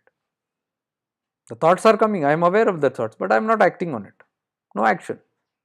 Why? Because I've shifted into pure awareness. And in the start, I told what is pure awareness? The beingness, the presence that you are. So when you move into awareness, you just become present there. You are alive there. You have no opinions there. Opinions, judgments, creations, no creations, the conclusions is all the work of the mind and the aham. So when it is making a judgment, don't think it is your awareness doing that judgment, because many people, yesterday also I had a session, we were talking, she said, I am contemplating. As you said, I am contemplating. Every day I am sit and I contemplate. And what happens? Oh, then I see this thing happening and then I do this, and see, if you're doing this and doing that, then it's not contemplation. Awareness does not do anything. Awareness does not even have opinion. कि this is right or wrong. वो भी नहीं. No conclusion, no opinions, no judgment. So when you're contemplating, it is the mind that is doing the contemplation. Mind is analyzing. It is also a process, but it is not what we are talking here about. So mind sits, आज मैंने सुबह से क्या किया, आज मैंने ये किया, वो किया, मुझे वो नहीं करना था, I shouldn't have done that, I should have been more better, I should have not lied there, I should have taken care of this, oh, there I slipped. This is not awareness. This is the mind doing the analysis. And the mind that is doing the analysis, who is the mind? This is that same mind which is trying to do the analysis, which is already influenced by the previous samskaras. The mind is full of previous tendencies and samskaras, of all the wrong memories, of all the wrong failures. So many failures, so many negativities, so many negative impacts, incidents of life, everything is stored there in the mind. Now you are utilizing that mind only, which is a polluted mind, to do analysis. So with the polluted mind, we are analyzing, oh, I shouldn't have done that. That person said this to me. I should have said this. But this, I should have said this, I should have said that, is not pure, because it is coming from a polluted mind. The ideas that is giving is polluted. So you will never know what you are thinking also is right or not. But you will believe that, oh, since I did a contemplation nicely, so I must do this. No. The ego can give you false opinions also. Awareness is not contemplation. Awareness is reflection. Reflecting. You sit there and you reflect. And you reflect means you don't have opinions. Awareness means something is happening. Your mind is telling something. Oh, I met this person and he said this. Oh, I did not say this. Good. That is the mind saying it. Now become aware of that mind. The one who becomes aware is you. Are you getting it? The one who is observing this mind which is making this contemplation. I did this, I did that, analysis is happening. This is the mind here. And awareness is here. You are not supposed to be here. You are supposed to be here. So this has no judgments. It has no catch on it. It's just watching. That's all. Witness. And here all the drama is going. Mind. I did this, did that, did this, did that. So if you're doing contemplation, you are here. And you are telling that, I checked myself. No, I'm not asking you to be here. Be here in this place. And this one just sees. It observes. No opinions, nothing. It is aware. What did I say? The presence. The pure presence is aware. It knows everything. When the CCTV is there and it is watching the room, and in the room a thief enters and tries to steal something, that is a mind that is doing all that cosmic drama there. No, sorry, the drama there. Now, the CCTV is awareness. Now, this CCTV is watching it. Does this decide, oh, there is a thief that is come? What is he doing? He is trying to, does this do nothing? What is it doing? Observing. No opinion, no judgments, just witnessing. Are you getting it? The CCTV, we should be like that. It is dead yet alive. It is just a presence that is there. A live presence of just noticing and observing all that. So when this is noticing, you will tell, now what is the use? If the mind is doing something wrong and I am aware that it is doing wrong and I can't do anything, I is this one which you are telling, I can't do anything. The doer is always here. This is the soul light. I can't do anything, then what is the use? It doesn't work that way. When you just become aware of a wrongdoing, awareness dissolves that wrongdoing automatically. I have given this many time example. CCTV is watching, a thief is coming, he is very confidently on his skills and he is very chalak, say, oh, nikal rahe and all that things. Because he is an expert now. Mind is that way, very cunning. It is very sharp, very intelligent. It does all the things and believes that whatever it does is all correct and right. So the thief also is thinking that everything is right, but this CCTV is simply witnessing it. Now suddenly the thief eyes goes on the CCTV surveillance camera, he becomes stunned. What has the CCTV done to him? Has it said don't do, or has it given a warning, or did it flash some light? Did it do something like this? Nothing. It is just watching. So when the thief looked at it, the thief became aware, I am caught. Now the whole attention of the thief has gone off from the robbery. What will the thief do next? The thief will just drop the things and try to escape as soon as possible. Are you getting it? What has happened? The crime stopped there. Why? Because somebody was just watching, that's all. This has not to do anything. This is the power of awareness. You take it on a higher term. This awareness and God awareness, God consciousness is the same. Ego just separates it. Okay, now you just think about it. You are doing something in your mind. Now, action you will be caught. Somebody will tell you are doing wrong or something. So you don't dare to do it. But in your mind, lot of bad thoughts, lot of ugly thoughts, something you are wanting to hurt somebody. Somebody did something and are thinking in your mind. उसको ना सबक सिखाऊंगा. I will not let. And suddenly you become aware of the teaching, some religious teaching that God watches everything. God knows what is in your mind. Suddenly you become aware. God knows everything that is in my mind. What will happen? Suddenly you are thinking about that. Suddenly you will become quiet. You'll just drop it. Will you sit thinking that God, should I do nothing? No analysis, nothing. You'll just drop it. That thought is dropped. What has happened? The awareness of God consciousness has dissolved the I-ness, that ego thoughts immediately when it is false. Same when you are in awareness, because you and that God conscious awareness is not different. So when you are in that awareness and when you are watching your own ego becomes still. Ego nullifies. It starts becoming more and more powerless. Imagine you are worrying all the time. You are aware that, oh, God is watching me all the time. Somebody told you. Till then you did not know. You were doing all the sins in your mind, mental sins. Now some priest or somebody told you, preacher told you, God knows everything that is, and from then you have become very conscious. So every time a thought, ugly thought comes, you will drop it.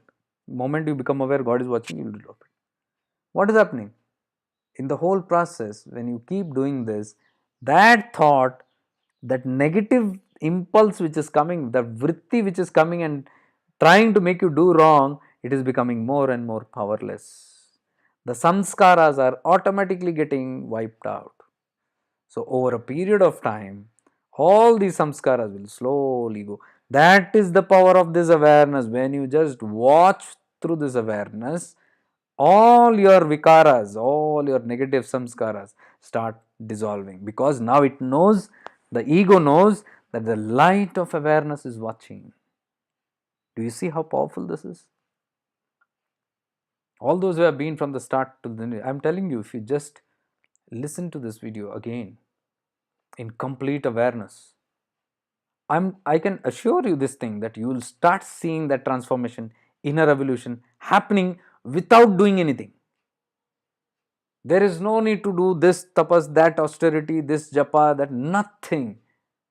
Just shift into this awareness from the ego consciousness. Move into this awareness and remain seated as long as you can. Stretch that awareness and you will see the things dissolving. That's how powerful it is. So that's what I told you. 3 things today. The self. If you understand who the self is, that you, the self, and the supreme self is not different at all. What comes in between is the ego. That ego is what? The identity that I am Mr. Patil. And all the things that happen with that connection of that identity is the ego. And what is the tool of the ego? The mind. The mind plays all these games. Ego cannot directly play. It has to express in some form. So the first tool that it will take to express is your mind. It will always act on the mind. And the moment you become aware, awareness is not self, it is your, that higher, that patil only, the patil's higher self, the higher mind you can call it. One is the lower mind, which is at the higher mind is this awareness which is becoming aware. It is one step more deeper. I don't want to go into it because it's too much. Too much. If you can just handle and understand till here,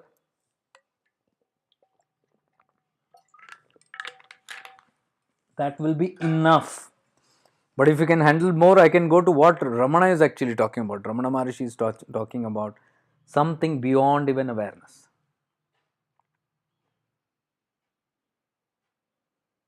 and that awareness is, that higher awareness is that self. So self is not awareness, okay? We talk on that term. I don't want to confuse you, but you can say like self is here, next is awareness, and next is the ego or the body consciousness, that identity, and next is the mind through which the ego works. So what did I say? The self, or you can go one more step, the supreme self, the God self, and then you have the you self, that your soul, the individual soul, and then you have awareness, and then you have the ego, and then you have the mind. So awareness directly, which is there in here in the center, it acts, it watches the ego and the mind. That's all. And the more it watches, it dissolves this ego and the mind. Now, when the ego and the mind is dissolved, what happens? It is the layer that is bringing, it's, hold on.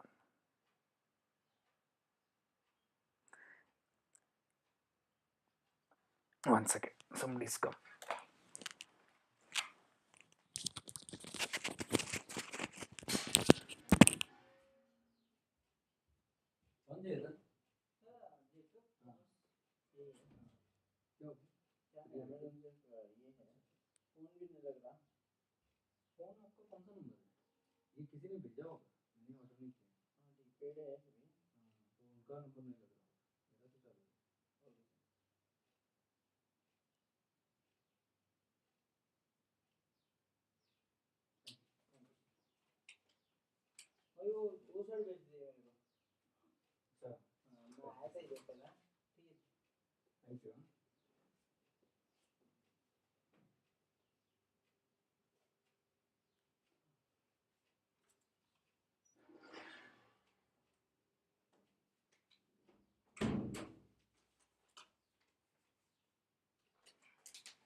Sorry for that interruption.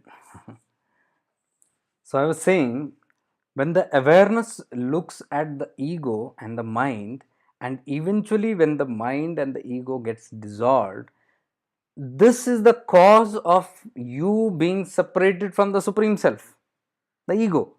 Now the awareness has dissolved this. What happens? You suddenly see that you and the supreme self are the same. You and the supreme self are the same. There is no difference. Suddenly, what was the difference? The only barrier was the ego and the mind. So when that dissolves, suddenly you unite with the supreme self and you realize, I am Shiva, I am that, I am Aham Brahmasmi, Tattvamasi, whatever you call it. That is self realization. You have realized that the self is not separate from the supreme self. That is simplicity of this path of finding yourself through awareness. It's as simple as that. So Ramana's actually I was not. This was not the subject that I was going to take, but today I saw this Ramana's uh, wordings, and this revealed that everything is a see. Listen to this very carefully. Very interesting. This is. He says there is no difference between the mind and the self. There is no difference between the mind and the self. See how beautifully he is explaining it. The self, that is the soul, and the mind is one and the same. He says the mind, when turned inwards, is the self, and when it is turned outward, is the ego. So beautifully I said, see. So the mind is not existing actually. It has no value. Only thing, this mind only can be made to be merged into the self. That is what the path of all the realization is. Even if you see Chidakasha Gita, it is said you dissolve the mind into the soul.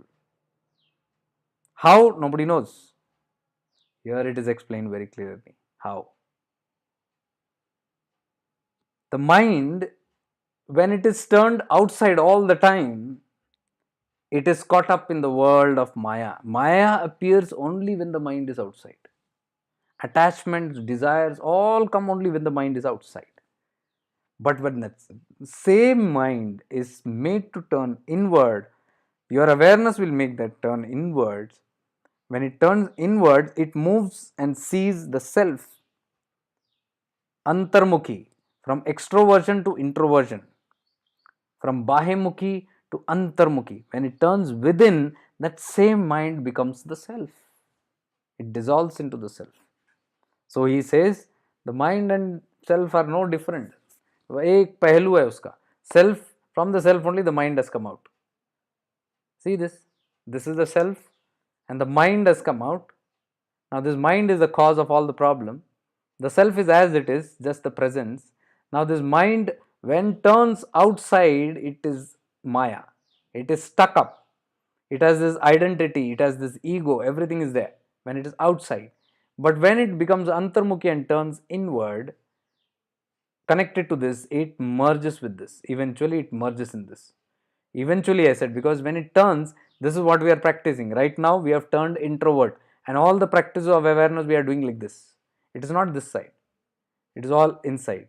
So eventually this mind, the power of this mind will dissolve, and iska astitva khatam hone se it will get merged into the self. This is self realization.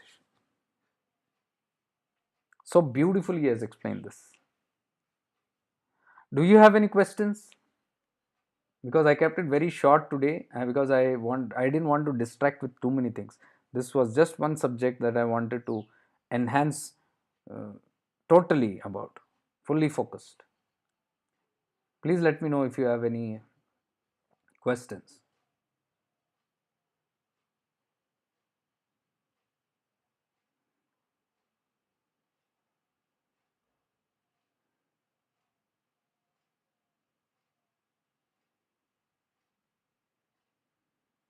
No questions means only two things. Either you have understood everything or not understood anything. One of that.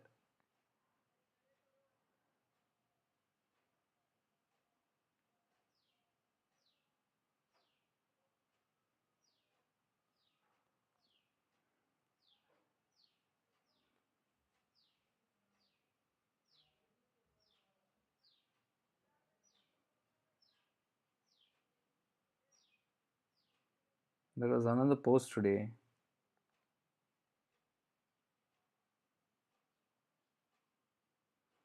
I don't know if I want to even tell on this, because today's post was there of Ramana only.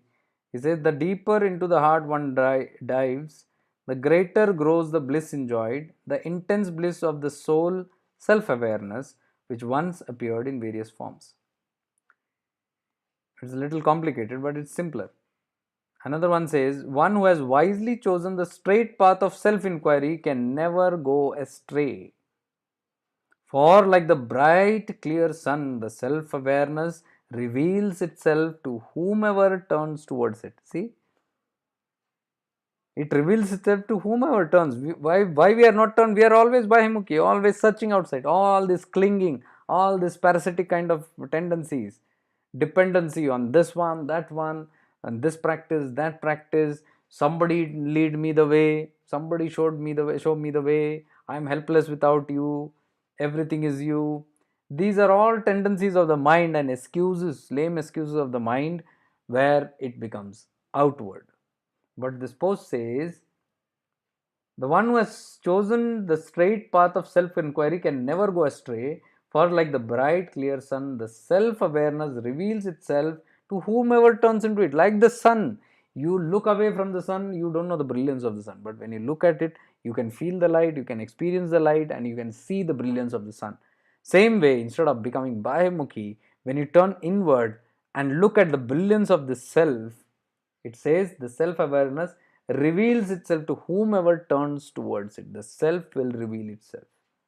So this has to be consistent. This is not just once knowing it, oh, I got it, like in this session, oh, I understood it. It's about the practice of that, turning from outward to inward all the time, as much as possible. Then the power of this will overtake you. This is the leading guide, the guide towards everyone. Thank you. So simple to see, to be free. Yes, very simple to be free. But I'm telling you, the spirituality has been marketed outside as a very tough thing. You know, it's not easy. Then you got to do this, and it makes everything, the law of karma, all those things are so hugely pounded on us. And then it's made like, you are a burden on this earth. You are overburdened with your karmas. You are not able to do anything. You are stuck in this, you are stuck in that, you are helpless. Indirectly, it is told. How indirectly? Because if I tell you, I have the solution to your problems, you who are stuck in this world, you who are stuck in all these kind of things, you who are overburdened with all these things, I can give you some solution. So, indirectly, what has happened? All those who feel helpless will turn towards me. And then I offer you suggestions. Do this, do that, do it this way, do it that way. Do all these hundreds of things, but I will tell you to keep operating on the mind itself. Do it, because anything that you do, any practice you take, anything that you take, it is the act of the mind. It is happening in the mind level. So you do in the mind only. Mind means you do in the ego only. That is why the aham is very strong in spirituality. I have to do this. I have to do my meditation. I have to do my tapas. I did 2 hours of tapas last night, and I have got to go on that mountain. And today I will be doing 1 week. I'm in tapas. That I is still there. The doer is there, and the doer is there, and the doing also is happening all on the platform of the mind. You look at it. Mantra jap you do, your mind is active. It's happening in the mind. Any tapas you do, the mind is active. All whatever you do, wherever you do, on your body, outside you, the mind is still active. The mind is present, whereas the path of mystics says dissolve that mind. And to dissolve the mind, we don't stay in the mind. We move away from it and shift ourselves from the mind to the awareness. That is shifting into awareness, not drifting into the mind. So that is why any practices that involves the mind can give you some kind of temporary satisfaction, or some kind of an illusion that okay, my life is going, something is better, something is there, it makes you hopeful, all that. But still the ego is not destroyed. Until the ego is not destroyed, tell me, you and self, the barrier between that is the ego. Only the ego is causing the barrier. That is what makes you separate from Shiva or God, or I am that. And now if all your practice is here, and if it is strengthening the ego, that I am this and that, I am having this, I am having this siddhi, I got the telepathy, I got clairaudience, I am a clairvoyant now, I can see through, I can levitate, all this is in the ego consciousness. The siddhis are all in the ego consciousness. However powerful you are in that, still you are bound, not liberated. So how can this practice lead you to liberation? You have to completely ignore this or dissolve this, or this should not exist. Only then this can be merged. Even one desire, one kind of attachment will still keep you apart. Everything has to go. Thank you, Jacob ji. Much appreciated. Happy Deepavali to you and all other viewers from Lenny and Surya. Every moment is Deepavali. For me, Deepavali is every moment of realization. For people, Deepavali is today, tomorrow it's not there. It's only a day. Why not that festival of lights enlighten us every single day, every single moment? And if it is there in 365 days, there is no happy Diwali, there is no happy Ramzan, happy Eid, happy Christmas. Nothing is there. Every day is a Christmas, every day is Mahashivratri, every day is Eid, every day is Diwali.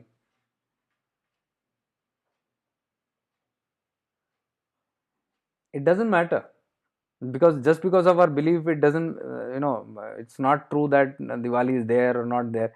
It may be there, it might not be there, but the trueness is inside.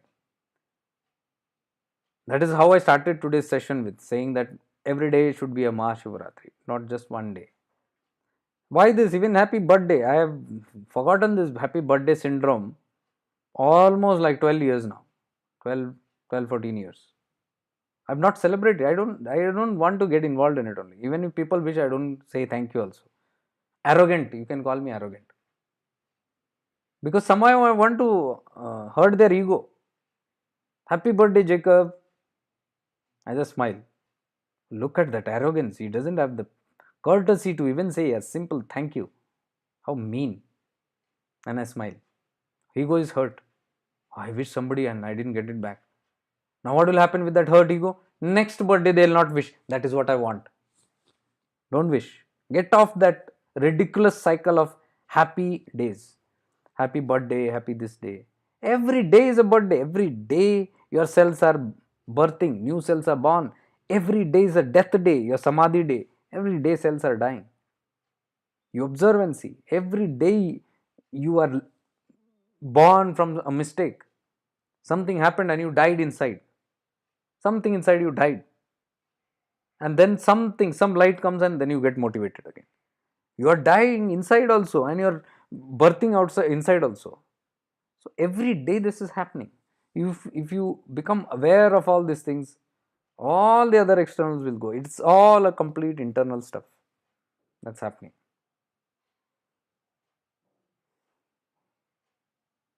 Muralidhara, but how to keep the mind continuously focused inward?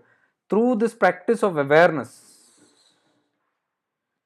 Practice of awareness can make you aware. See, making you aware is a gift. Yesterday I was talking to the person in the personal consultation, and they said, I have some moments of this nudge and awareness in between, and suddenly I become aware. But this is only sometimes, it is not always. I said, you don't know the power of that nudge. That power is grace. Only those who have grace will have even that nudge, a reminder somewhere in between the day. Oh, my mind is active. I need to pull away from them. Enough. Don't worry about the rest. If you get more and more such nudges, you are blessed. I must tell you. Because at that moment you become aware. That is the time when you turn inward. Like the question you asked, to keep the mind continuously focusing inward. It will not happen until you remember that you have to focus inside. Isn't that true? Suppose you are living your day and you have forgotten even about awareness. Nothing is there. And then you say, I didn't become aware. I didn't focus my mind inward. You didn't, because you didn't remember about it. So that nudge, that flash of that awareness that is coming in between, don't take that for granted. That flash is God itself. It's coming straight from the Supreme Consciousness. That flash which is reminding you, become aware. That's it. And then you take action. So every time there is a nudge, respect that nudge that is coming from a very high divine source, and act on it immediately. Even if it is temporary, act on it 5 minutes, no problem. After that you forgot, no problem. But whenever that nudge comes, don't ignore it. It is like disrespecting that God supreme force itself, which is trying to help you. It's a gift, it's a blessing. So this, whenever it happens, develop, and the more you give attention to it, the more your mind will remind you of it, and you will get more nudges. So it's like, you are just aware 2 times a day and 3 times a day, and then you lost your awareness. Then when you keep on doing it, you will see that it's 6 times a day, and sometimes 18 times a day, sometimes then 20 times a day. No problem, it's increasing. So every time you are turning inward, mind is outside, and suddenly you remember, oh no, I'm going too much outside. I need to focus inside. You're turning inside. So that practice of turning within again and again keeps expanding automatically. And over a period of time, it comes to a state where you are all the time not forgetful. All the time you are reminded. You don't need nudges then. That nudge expands throughout the day. Sometimes then it rarely you might lose. Some worldly things you might come across, some emotions, some old memories, some trauma, or something from outside, some reflex, and suddenly you might lose your consciousness. Suddenly you must lose your awareness and get lost in the drama, world drama. But after that, sometime again you'll get automatic remind. Oh, I need to get back. I need to shift back into that and then you move again inside. It's not that I don't get affected. Even I'm telling you from my own example. It's not that I don't get affected. Sometimes I lose awareness. Yes, I lose awareness. Sometimes the ego can become so prominent that it can not even let you be aware of that happening. You can stumble. But I've seen, even when I stumble, after some time, immediately if I become aware, there are times, I'm telling you, even recent days I saw that. After tumbling, after going deeply, sometimes for weeks, I've gone previously down. And then when I become aware, I start rising up again into that consciousness and bringing me back into that with some efforts. Now, that reminding is the Guru's grace, that is the God's grace. When we fall into Maya and we get stuck up in that, caught up in the drama of life, when you go Bahyamukhi, there is a lot of drama outside. Even your own conscious mind has a lot of drama. Even there is in and out in your mind. Out mind is conscious mind, where a lot of drama is going on. Inner mind is your subconscious, superconscious. You turn within. So there are times when I've gone for days or weeks down, and then slowly the light of awareness picked me up again.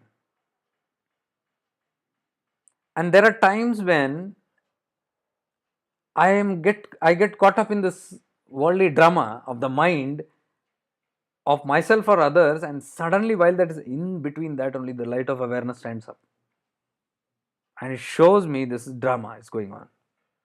It is not a voice, it is not my own awareness, it just witnesses, it doesn't tell me anything. But the moment it witnesses, my mind becomes, oh, somebody is watching me. And then I also become aware of somebody else's mind drama. And then I notice very clearly that is not true, this is not true, which is not true. What is true is the one, the light of awareness is true. Rest all these are just play on that conscious cosmic play of consciousness. It's one of that role, because all this whole world is a cosmic play of, this is the cosmic drama of the Lord himself. In that one patra, everybody's mind, everybody's life, there are small dramas. When you connect to everything, it's a big drama. So you become aware of this drama, your first year drama, then the outside drama that you're connected to, then the whole drama that you're connected to. So sometimes in between only, when I'm lost, when I'm gone down into that and I'm reacting or angered, or suddenly that light of awareness, and then suddenly it goes up. The whole thing turns neutral, and then I'm watching and I'm talking and I'm behaving in a very neutral way, very relaxed way. That is the gift of that light of awareness. So that alignment, when it's happened, that happens. So this happens sometimes. I told you there are 3 phases on this path of awareness. If you're doing it, you'll notice it. How you are evolving, if you want to know, just observe this. When you start walking on this path of awareness, first the scenes are problems and the dramas come and throw you apart. You are in depression, sadness, this, that, anger, frustration, all that things are happening. Jealousy, selfishness, whatever.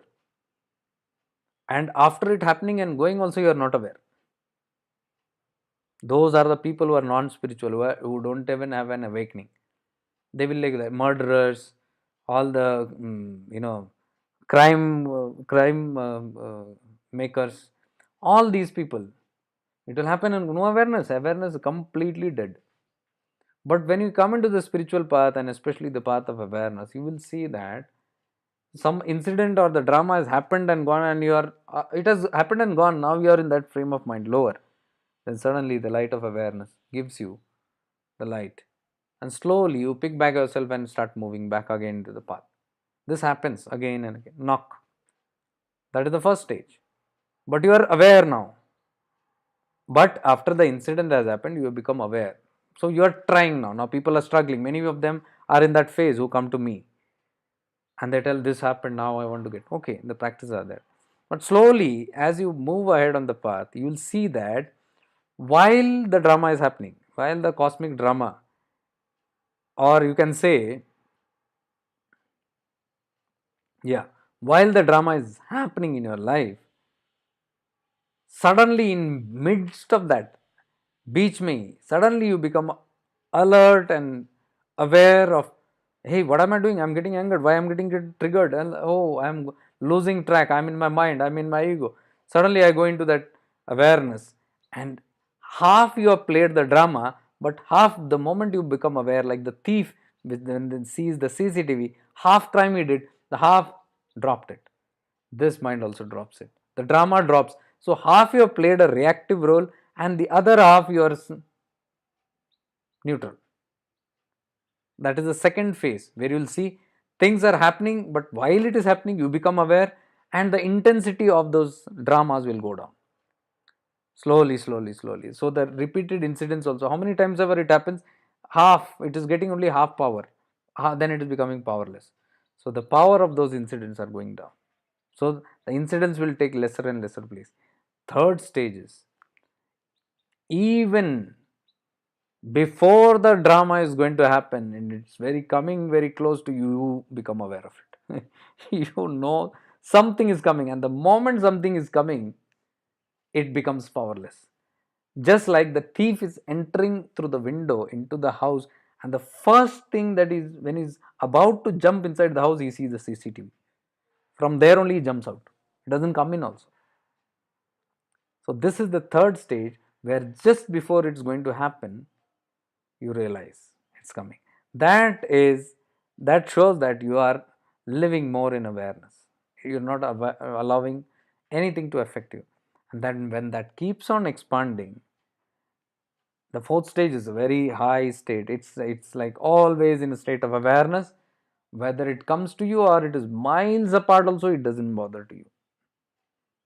It is non-existent. So at that state, even if the whether it is coming or not coming, they are insignificant to you. They have no power over you. You don't care whatever that is, because you are in that state of blissful. That is what, how Ramana Maharishi and all the mystics and all, they stayed in that. Come what may, nothing affects them, nothing. So that's a very high state of this. So I will just add one step deeper to that, if you can digest it again from here. As I told you, there is this self, and then there is awareness, and then there is a mind and ego. Self, the soul, and then there is awareness, and then there is mind and ego. So, what we are talking is about the central awareness. We are still not in the self. Okay, we are still not in the self. Outerly, I just explained to you inner, outer, the mind and self. Okay, but this awareness, what I'm trying to tell you right now, what we are practicing right now is this awareness. It is still not in the soul. It is awareness. So if I tell you, become aware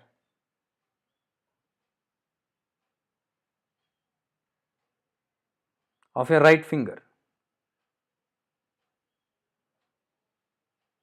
I'm not sure how much deeply we'll go into this, because until we have mastery on that awareness state, you cannot move into that self. This self is what I'm telling you is Bhagavan Ramana's direct practice, the who am I practice. Okay, but once you come to awareness and have a certain mastery, it's very easy to shift into that who am I. Otherwise, it's very difficult. That is why people read, they cannot understand who am I and path of self inquiry. They try, nahi hota. So many people leave it off. Like it's so hard. But the people who are practicing awareness is very easy, because they are just one step close to that. So right now, I'm just telling, become aware of your right finger. Just become aware of the right finger. You are not judging anything. You are not saying anything. There must be some vibration in the right thumb. I'm trying to say thumb.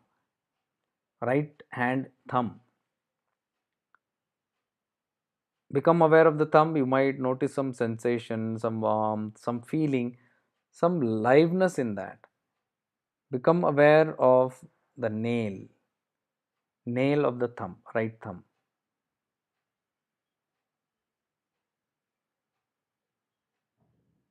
Just become aware of the right thumb. And whatever sensations are coming, just become aware. Don't pass a judgment. Oh, this is feeling hot, this is feeling cold, this is feeling numbness. Oh, there is some tingling. Oh, I'm feeling some liveness in that. No opinions. Just observe without opinions, but you will be able to experience all this, the tingling or the sensation you are experiencing, but no opinions. This is awareness. Okay, so now you have become aware of your right thumb. You have become aware of your right thumb. Look at my sentence very carefully when I'm saying this. You have become aware of your right thumb. You have become aware of your right thumb. Now, when I say you have become aware of your right thumb, who's that you who is becoming aware of the right thumb? See, there are two entities here. You is there, have become, awareness is there, and the right thumb is the object. Now, if you can understand this English language, the thumb is an object. The awareness also is an object. You are the subject.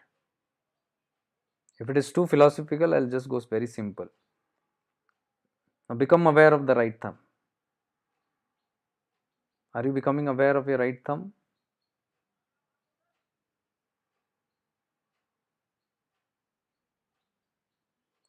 Now, when you are becoming aware of your right thumb,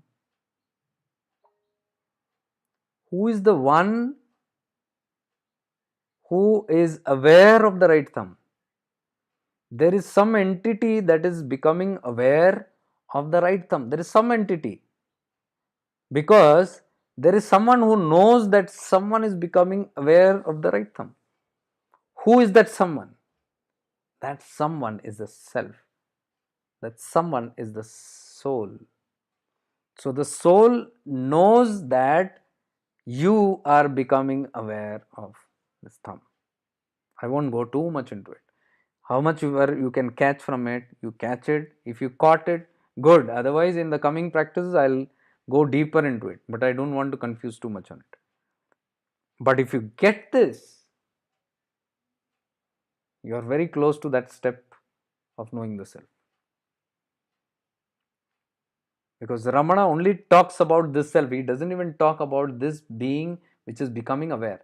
There is someone who is becoming aware of your right thumb. There is someone, something is there that is becoming aware of that right thumb. Ramana says, find out who is the one who is becoming aware. When you find out, and in the practice only, when you actually see who is the one who is becoming aware of the right thumb, suddenly you are in that self. The soul is the one that is becoming aware of the right thumb. So he used to always say, anybody who came to him, oh, I am having too much of thoughts, he would say, become aware of the thoughts. There is someone who is thinking the thoughts, right? He used to say, become aware of that.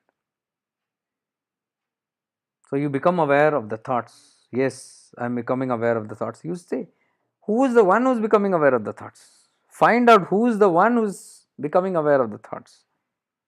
That is the practice of who am I, that real I. So when you go into that source, and again you go into that source, that is called abiding in that self at all times. That is one step even higher. But that is for moksha people, mumukshus, the self. I have not gone in shifting into awareness to that level because we are all living in this world.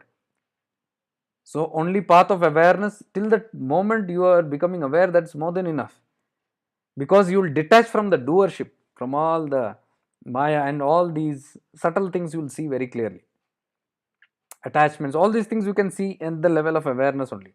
So once you have that mastery or that level, then you shift one step back and see who is this one who is becoming aware. The one who knows that there is somebody aware, there is somebody who knows that there is somebody aware there, that is the soul. That is the I. Who am I, where he says. So when people start abiding in that, you are in soul consciousness. That is for Jivan Muktas.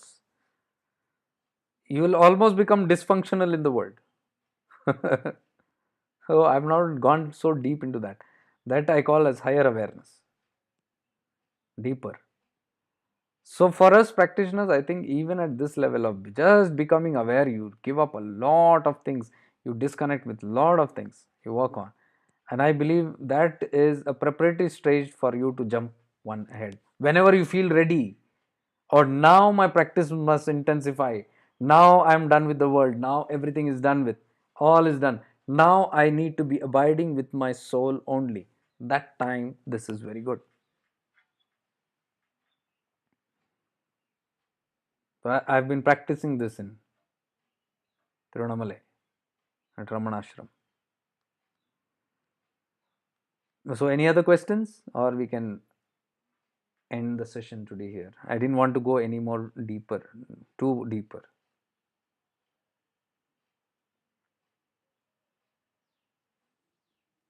But people are awakening to all these things. I'm so happy that even, yeah, I was talking about Manojji, who is there, the main person of Rishi Prabhakarji, who is running the institute. It's a big organization. It has all the Rishi Gurukulams. It has many programs that is designed for children. It's training the children in many ways, and they have many other programs for towards self-realizations and all that. And they conduct most of many of the camps, and they have regular online sessions, and they are interacting with the world because they are not believing in barriers. That is one great thing that I appreciated of the organization, that they invited me for the talk there. And unlike anybody, they just told me, if you, we have seen your work here, it's very nice that things are going like this, so if you can share some insights of that into our platform, where we have seekers from all, and we have Hindu, Muslim, Christians, all the people who are without barriers are joined here. So if you can make it the theme very general, without specifying any god, or I said that is our subject. The awareness is genderless. The awareness has nothing, no identity. It is just pure awareness. So that's the subject. I said, even I want platforms like that to express, because people are willing to hear that. And the examples that I gave was of the mystics. They are the only people who follow this. Huh? Real spirituality is only the Avdutas. I have not seen it anywhere. The mystics, they live that. That state of Nirguna, Nirakara, and all that, Shivam Tattva, you will find it in only mystics. Completely devoid of all body consciousness, all the glitters, all the Maya, they are just away. Being in the Maya, they are not touched by it, like the lotus flower. And I was so happy. They said even share photographs. So I shared photographs of many Avdutas, Siddhapaji in Langot, and Nityanand Baba in Langot, and Topiamma of Tirunamalai. I had profound experiences with her. Even this, and look at that. Look at that. I'd like to share it. I always switch off my phone wherever I go into any ashrams, anywhere inside, because it's not good if it rings, and I'm very careful. But this time, when I was in Yogi Ram Surat Kumarji's ashram, this time just last week in Tirunamalai, that is where Topiamma always sits. Yogi Ram Surat Kumar's ashrams. Somewhere there or near the gate or somewhere. So I spotted her, I saw her, I had some good experiences with her, and then I came in and I went into Ram Surat Kumarji's Samadhi place inside the ashram. Chanting was going on. I was in God deep meditation there. Suddenly my phone rang. It was so embarrassing that, because it disturbs that silence there. I just held my pocket and ran outside because I didn't know how to stop it also. And the door was I just ran full speed outside, and it was Manojji's phone. from Synergy. So he said, I'm so and so, and I immediately got it because I didn't have his number, and I wished him. And then he said, "Oh, I told him what happened. I was in this." He said, "Okay, okay, I'll call you later." I said, "No, can you talk now, right now about it? Let's finish it." Because I knew that call has come in the divine place. So I said, there must be some reason. I didn't tell him, but I knew it. So I said, if you can talk. He said, okay. And then he discussed about this, our meeting that is going to be on Friday. Then he said, if you can share something, about the mistakes and the avduta. I said, I'm right now next to an avduta only. When you called. So I can see a connection from there, what has happened. And I said, yes, we will do it. We'll surely do it. And I'll completely explain about the mystics. I'm glad that you have thousands of people who are ready to listen to mystics about the rags of the people, dirty people who are there. All that. So they have different platforms like Zoom and Multiply. They go into Facebook and YouTube, and there are multiple platforms, multiple people watching here and there. And then there are recordings that are kept again, and there is so thousands of people are actually getting involved in that. So I was amazed that in today's world, because once upon a time, 10 years back, when I started writing about avdutas and mystic, people said, what nonsense, what are you writing all this about? People walking dirty and they're giving bad words and they're hitting people, all these madmen, what are you trying to prove here? Are you adding superstitions here? The first video that I made of Topiama, a couple of years back, at that time there was no information about Topiama, but when I put it, abuses started coming in the comments. I said, take care of her. What are you in the name of Avdutas? What are you trying to prove? They're dirty. They need physical attention. They need, hygiene. They need hospital attention. Their mental state. Somebody take care. All those kind. But there were good comments also. And now you see it's flooded of Topiama many ways because after that people started going there and experiencing things and all that. So I come from that state where I was always constantly criticized for writing on Avdutas. And especially when I write about Avdutas and explain and expose their real teachings, it offends many of the modern spiritual people because it is against, because many of us are flowing against the high scriptures or against the Avdutas, and they are the best example. For example, just catch the Chidakasha Gita in your hand and you will be able to relate. How much of modern spirituality is in abidance with what the Chidakasha Gita says? Nobody. So they get bugged up with that also. So in one way, I was tried to be pulled down from these platforms for many years. I had big challenges from goody people only. Not the people are those who are bad. They are at least good because they will directly abuse you, directly put some comment directly. But this is all indirectly done.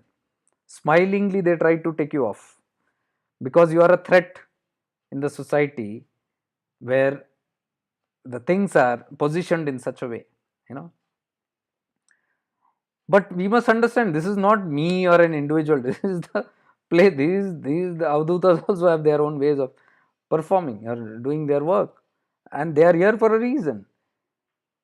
They are here in their madness, in their bewilderness, in their dirtiness, whatever you call it. They are here for a reason. They are here to expose all this dirt very clearly and give you a live example of what we preach. Practice what you preach. When we preach that detachment, then these are the people who do not preach but yet practice it, and their life becomes a live example of the teaching. These are the teachers without words, the true teachers. No words. Look at their life, you will get the secrets of life. But then everybody won't get it. But then everybody is not interested in their soul growth, and everybody is not interested in reaching the higher goals. Isn't that? So there was another, Nisargdat Maharaj today which I shared. If the seeker is earnest, the light can be given. The light is for all and always there, but the seekers are very few. And among those few, those who are ready, again, are very rare. Ripeness of the heart and mind is indispensable. Nisargdat Maharaj. then that readiness is not yet there in the world, because the readiness is still in the ego spirituality, because it is just ripened to that. I don't say it's right or wrong, it's all there. I am talking to people of liberation, people who are in the transition from all that glitters into the real spirituality. Who are in the transition, they will have little confusion, so this clarity will clear you. It's on the right track.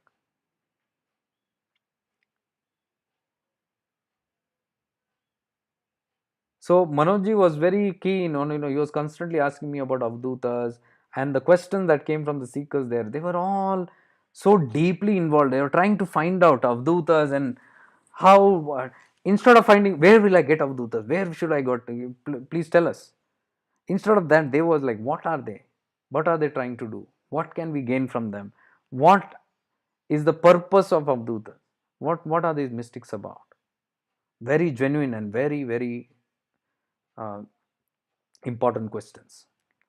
Because generally, if I talk to the world, they will say, where can I go, and please give me their address. Suddenly it is profit. They want to just gain, snatch something out of that, some take some profit out of that. Profit. Immediately they want to just grasp and go and grab. It's all about benefit. It's all about swarth, selfishness. I'm just thinking about myself. It doesn't work that way. So I was happy they were asking many mature questions as to what they want to know, what is this, and then I could explain to them. Now if you go and meet them, it's a different taste, because now when you go and meet them, there is no requirement, there is no desire for anything.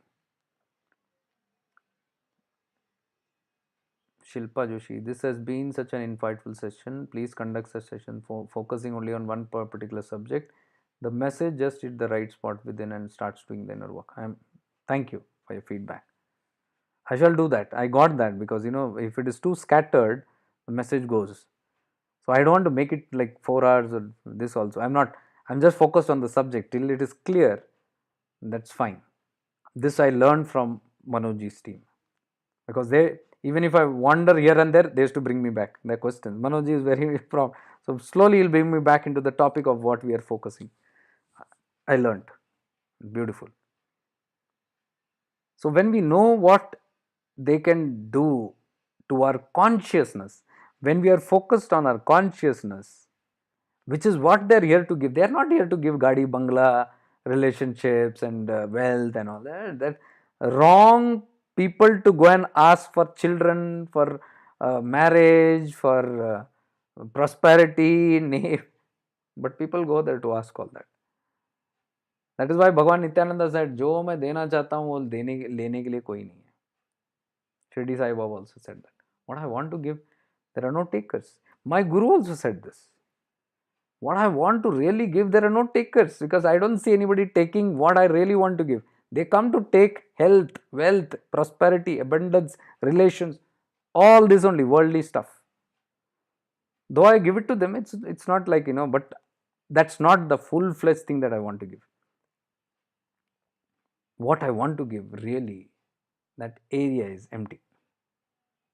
These were almost the last words of Bhagwan Nityananda also.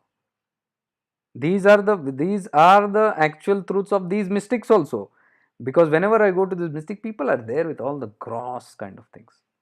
They will do puja there. Topiama, I was just standing, and distance I was just connecting to her, and there people are troubling her, going and touching her feet. Somebody wants to touch, and she's whacking them also. Anybody who touches her will get very nice, and the people are warning, don't touch, she doesn't like touching, don't do that. Still they will go and get, because they believe if you get whacked, it's good for them.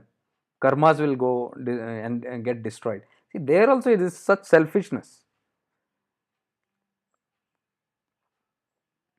They will even bother, they will not look into their physical wellness. They have a physical body which they are not bothered. Mystics are not bothered. At least people around can be bothered, little aware and conscious of, you should not trouble that body at least. But who's bothered? Whatever happens to you, I don't care. I should get something. You beat me, all that, it's not my greatness, it is my selfishness. That people go to get beatings. It is only the greed of some desire, some manokamna is there inside their mind. I want a desire, and now I go and stand in front of you, hit me, do anything, but I should get that desire. What is the most superior that they have come to give? You go with the sense of self-realization and you do anything that you want. I don't know if they will do anything also, or they will do anything, but I'll think that they are glorified, their purpose is served. That is why the living avdutas are.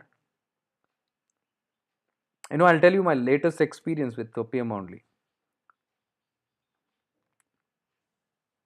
I don't know if I can show you the photographs here. I'll just see in my gallery. I just picked up a few photos. I was clicking her photos from far. Maybe I can show it to you directly from here. This is exactly when that scene happened.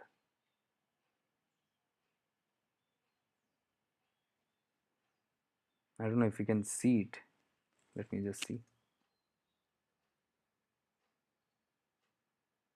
Yes, I can show it to you here. See, two dogs are with her. Somebody has kept a Maza bottle in front of her so that she drink, because they believe if she drinks, the karma will go. And she never touched it. 4 5 bottles were kept different. Only person who had benefited from that Maza were the monkeys. They came and took it away.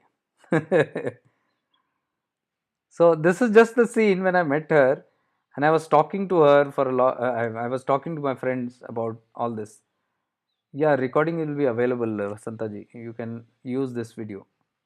I am leaving the link alive. So while I was watching her,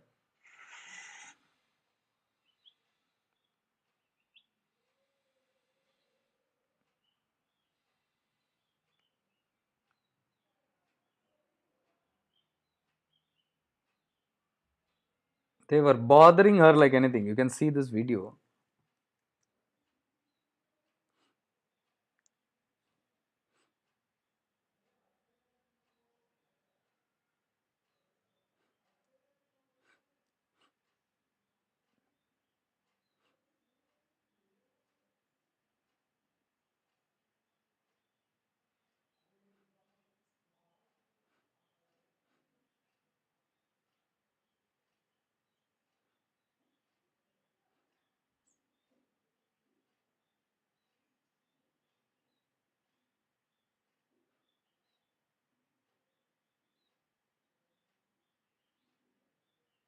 The monkeys were very happy to get there.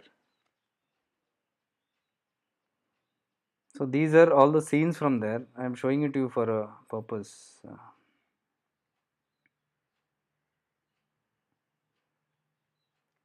So while all these things were happening, I was just trying to connect with her. See, she was sitting here in this manner.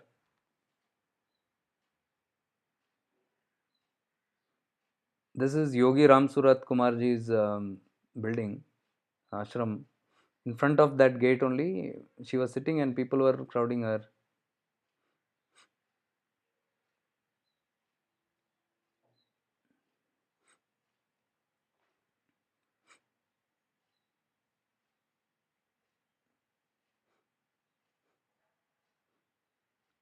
She's okay with some people touching her. With some people, she gets very ferocious, literally.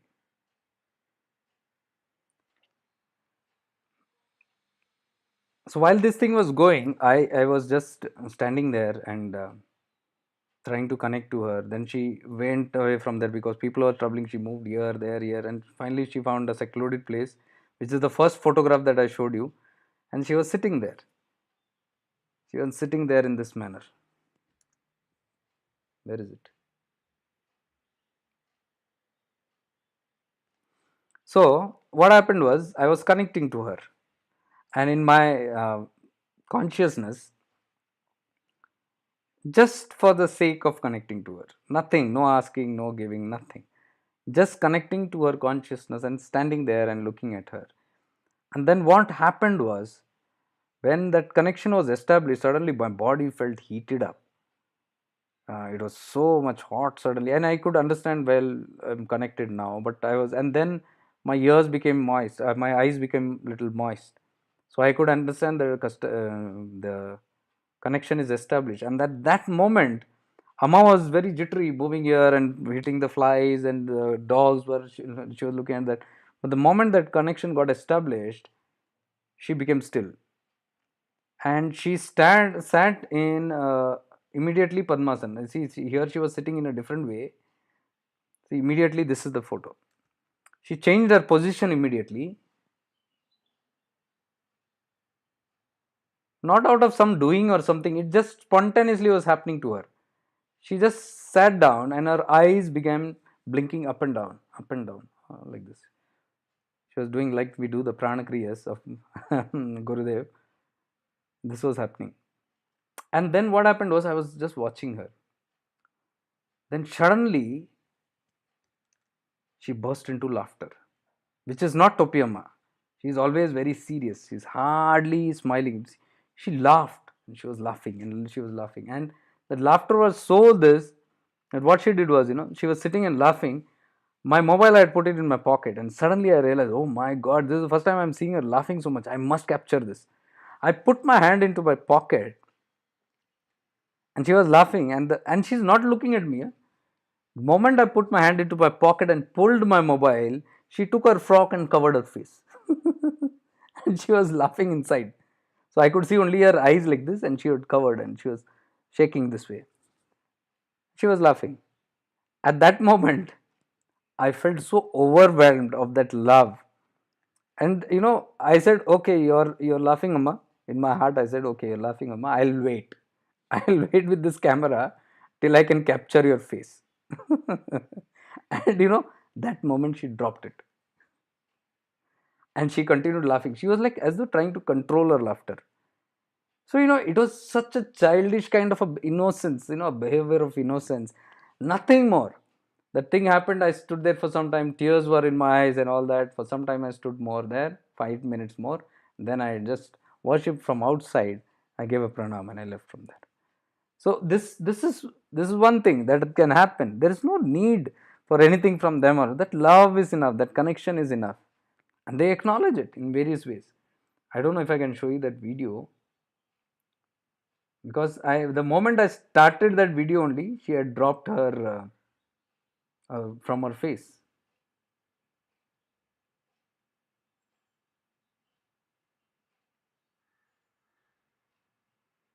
Yes, it's there. I'll show it to you.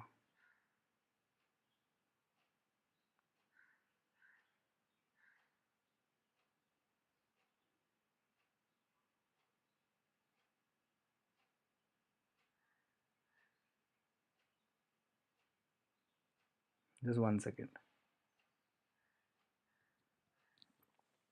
Yes, you can see her covering her face. I have not put it on the media. I didn't want to put it on social media. Simply, but you can see her. She's covering her face. I think the play button. How do I on it?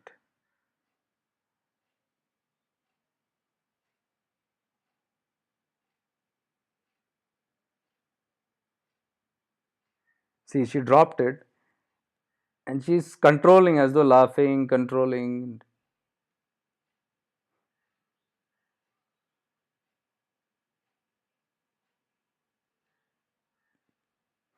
And then there's a cute dog behind her.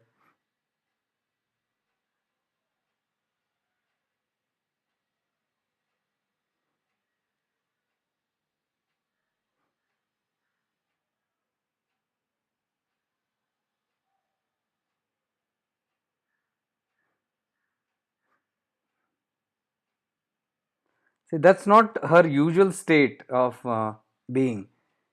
I've never seen her laughing, joyly, and all that. But when you go with that kind of things, all these kind of experiences happen, and there's nothing to ask, nothing to take. It's just pure love that you want to share and exchange with them. These are the avduta, and this exactly happened that time when Manojji's call came. So I mentioned to him, this exactly happened right now, and I'm enjoying here. So that is the time he said, please can you share those experiences? I said, yes, surely. And I shared it with the team during the practice. Now what has happened is they are so enchanted. The live program of one second. the program, the live event that we had with Synergy was so hit because it was only a 2 hour program, 7 to 9, but while we went on, it went on till 10 o'clock. So 7 to 10 o'clock, and I got the feedback that it was very good, and all the people retained back. There was no drops in viewership through the programs, and people enjoyed, and feedbacks were that they need more. So that was an English session. Now they've asked for a Hindi session because the Hindi, they have more public in that manner. I said certainly we'll do it. We are going to have one more Hindi session, and they have invited me to their ashram also to teach awareness as a part of their this, to their people also. So that is the openness that they have. People have that openness now, and there are no barriers. I said one thing I feel, even in the live, I said one thing I feel so overjoyed to be here as a part of this process is because I don't see any barriers here. People are open to that oneness, and oneness is our theme. My theme is oneness because awareness is the subject. Where there is awareness, how can there be divisions? Any god, any religion, any community, any caste, any paths also. Everybody is that this is my path, this is your path, this is what we do, this is ours, that is yours. I can't believe it. That can happen on that. So wherever these platforms are there, I am open to it. And the world is changing, world is evolving. I believe very strongly there will be a time when all these, even the paths will dissolve. This path is already, see, their path, they are following just one path of Guru Rishi Prabhakarji. But now see, they are open to everyone. There are Muslims also in that. So their path is already dissolving. See, the barrier boundaries are going. And this is what I had foreseen many years back, and I was disappointed. But I see there is hope. Things are happening. So not that we are influencing or something, we are part of that game. Whatever the ultimate game is, happy to play a role. We must be happy to play a role in all this. So this was little off thing. This Avadut was what I said now. But again, we must understand that whatever we are trying to do here, they are in much elevated and very deep state of what we are even practitioners here. But they are in rags. They don't have that anything affinity with the world. So they are living examples of what we are trying to do here. The awareness, what we are talking about. They are beings who are purely aware of nothing else but the godliness. And in that state, they cannot see anything as different. That state is the Shivom state where they are operating. So they are as good as gods, living gods in that state. And they purposely keep themselves in such situations and dresses and the way, the foul behavior, intentfully, because it keeps away the unwanted public. Only those who are ripened and are keen can go to them and receive also. So do you have any other questions?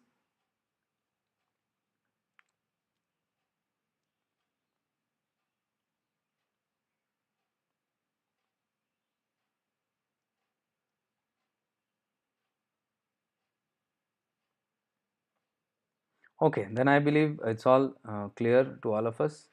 It's been 2 hours 50 minutes, so close to 3 hours again. So with this, I end this today's session and wishing you all the very best in your practices. Look forward to see you in other live events, and the other event I'll try to share it. They told me 3 days, so I'll try to put it online so that you can see how beautiful everything's are and thing is opening up. So with this, I take your leave and much divine love and light to all of you. May we all involve. Stay blessed. Bye.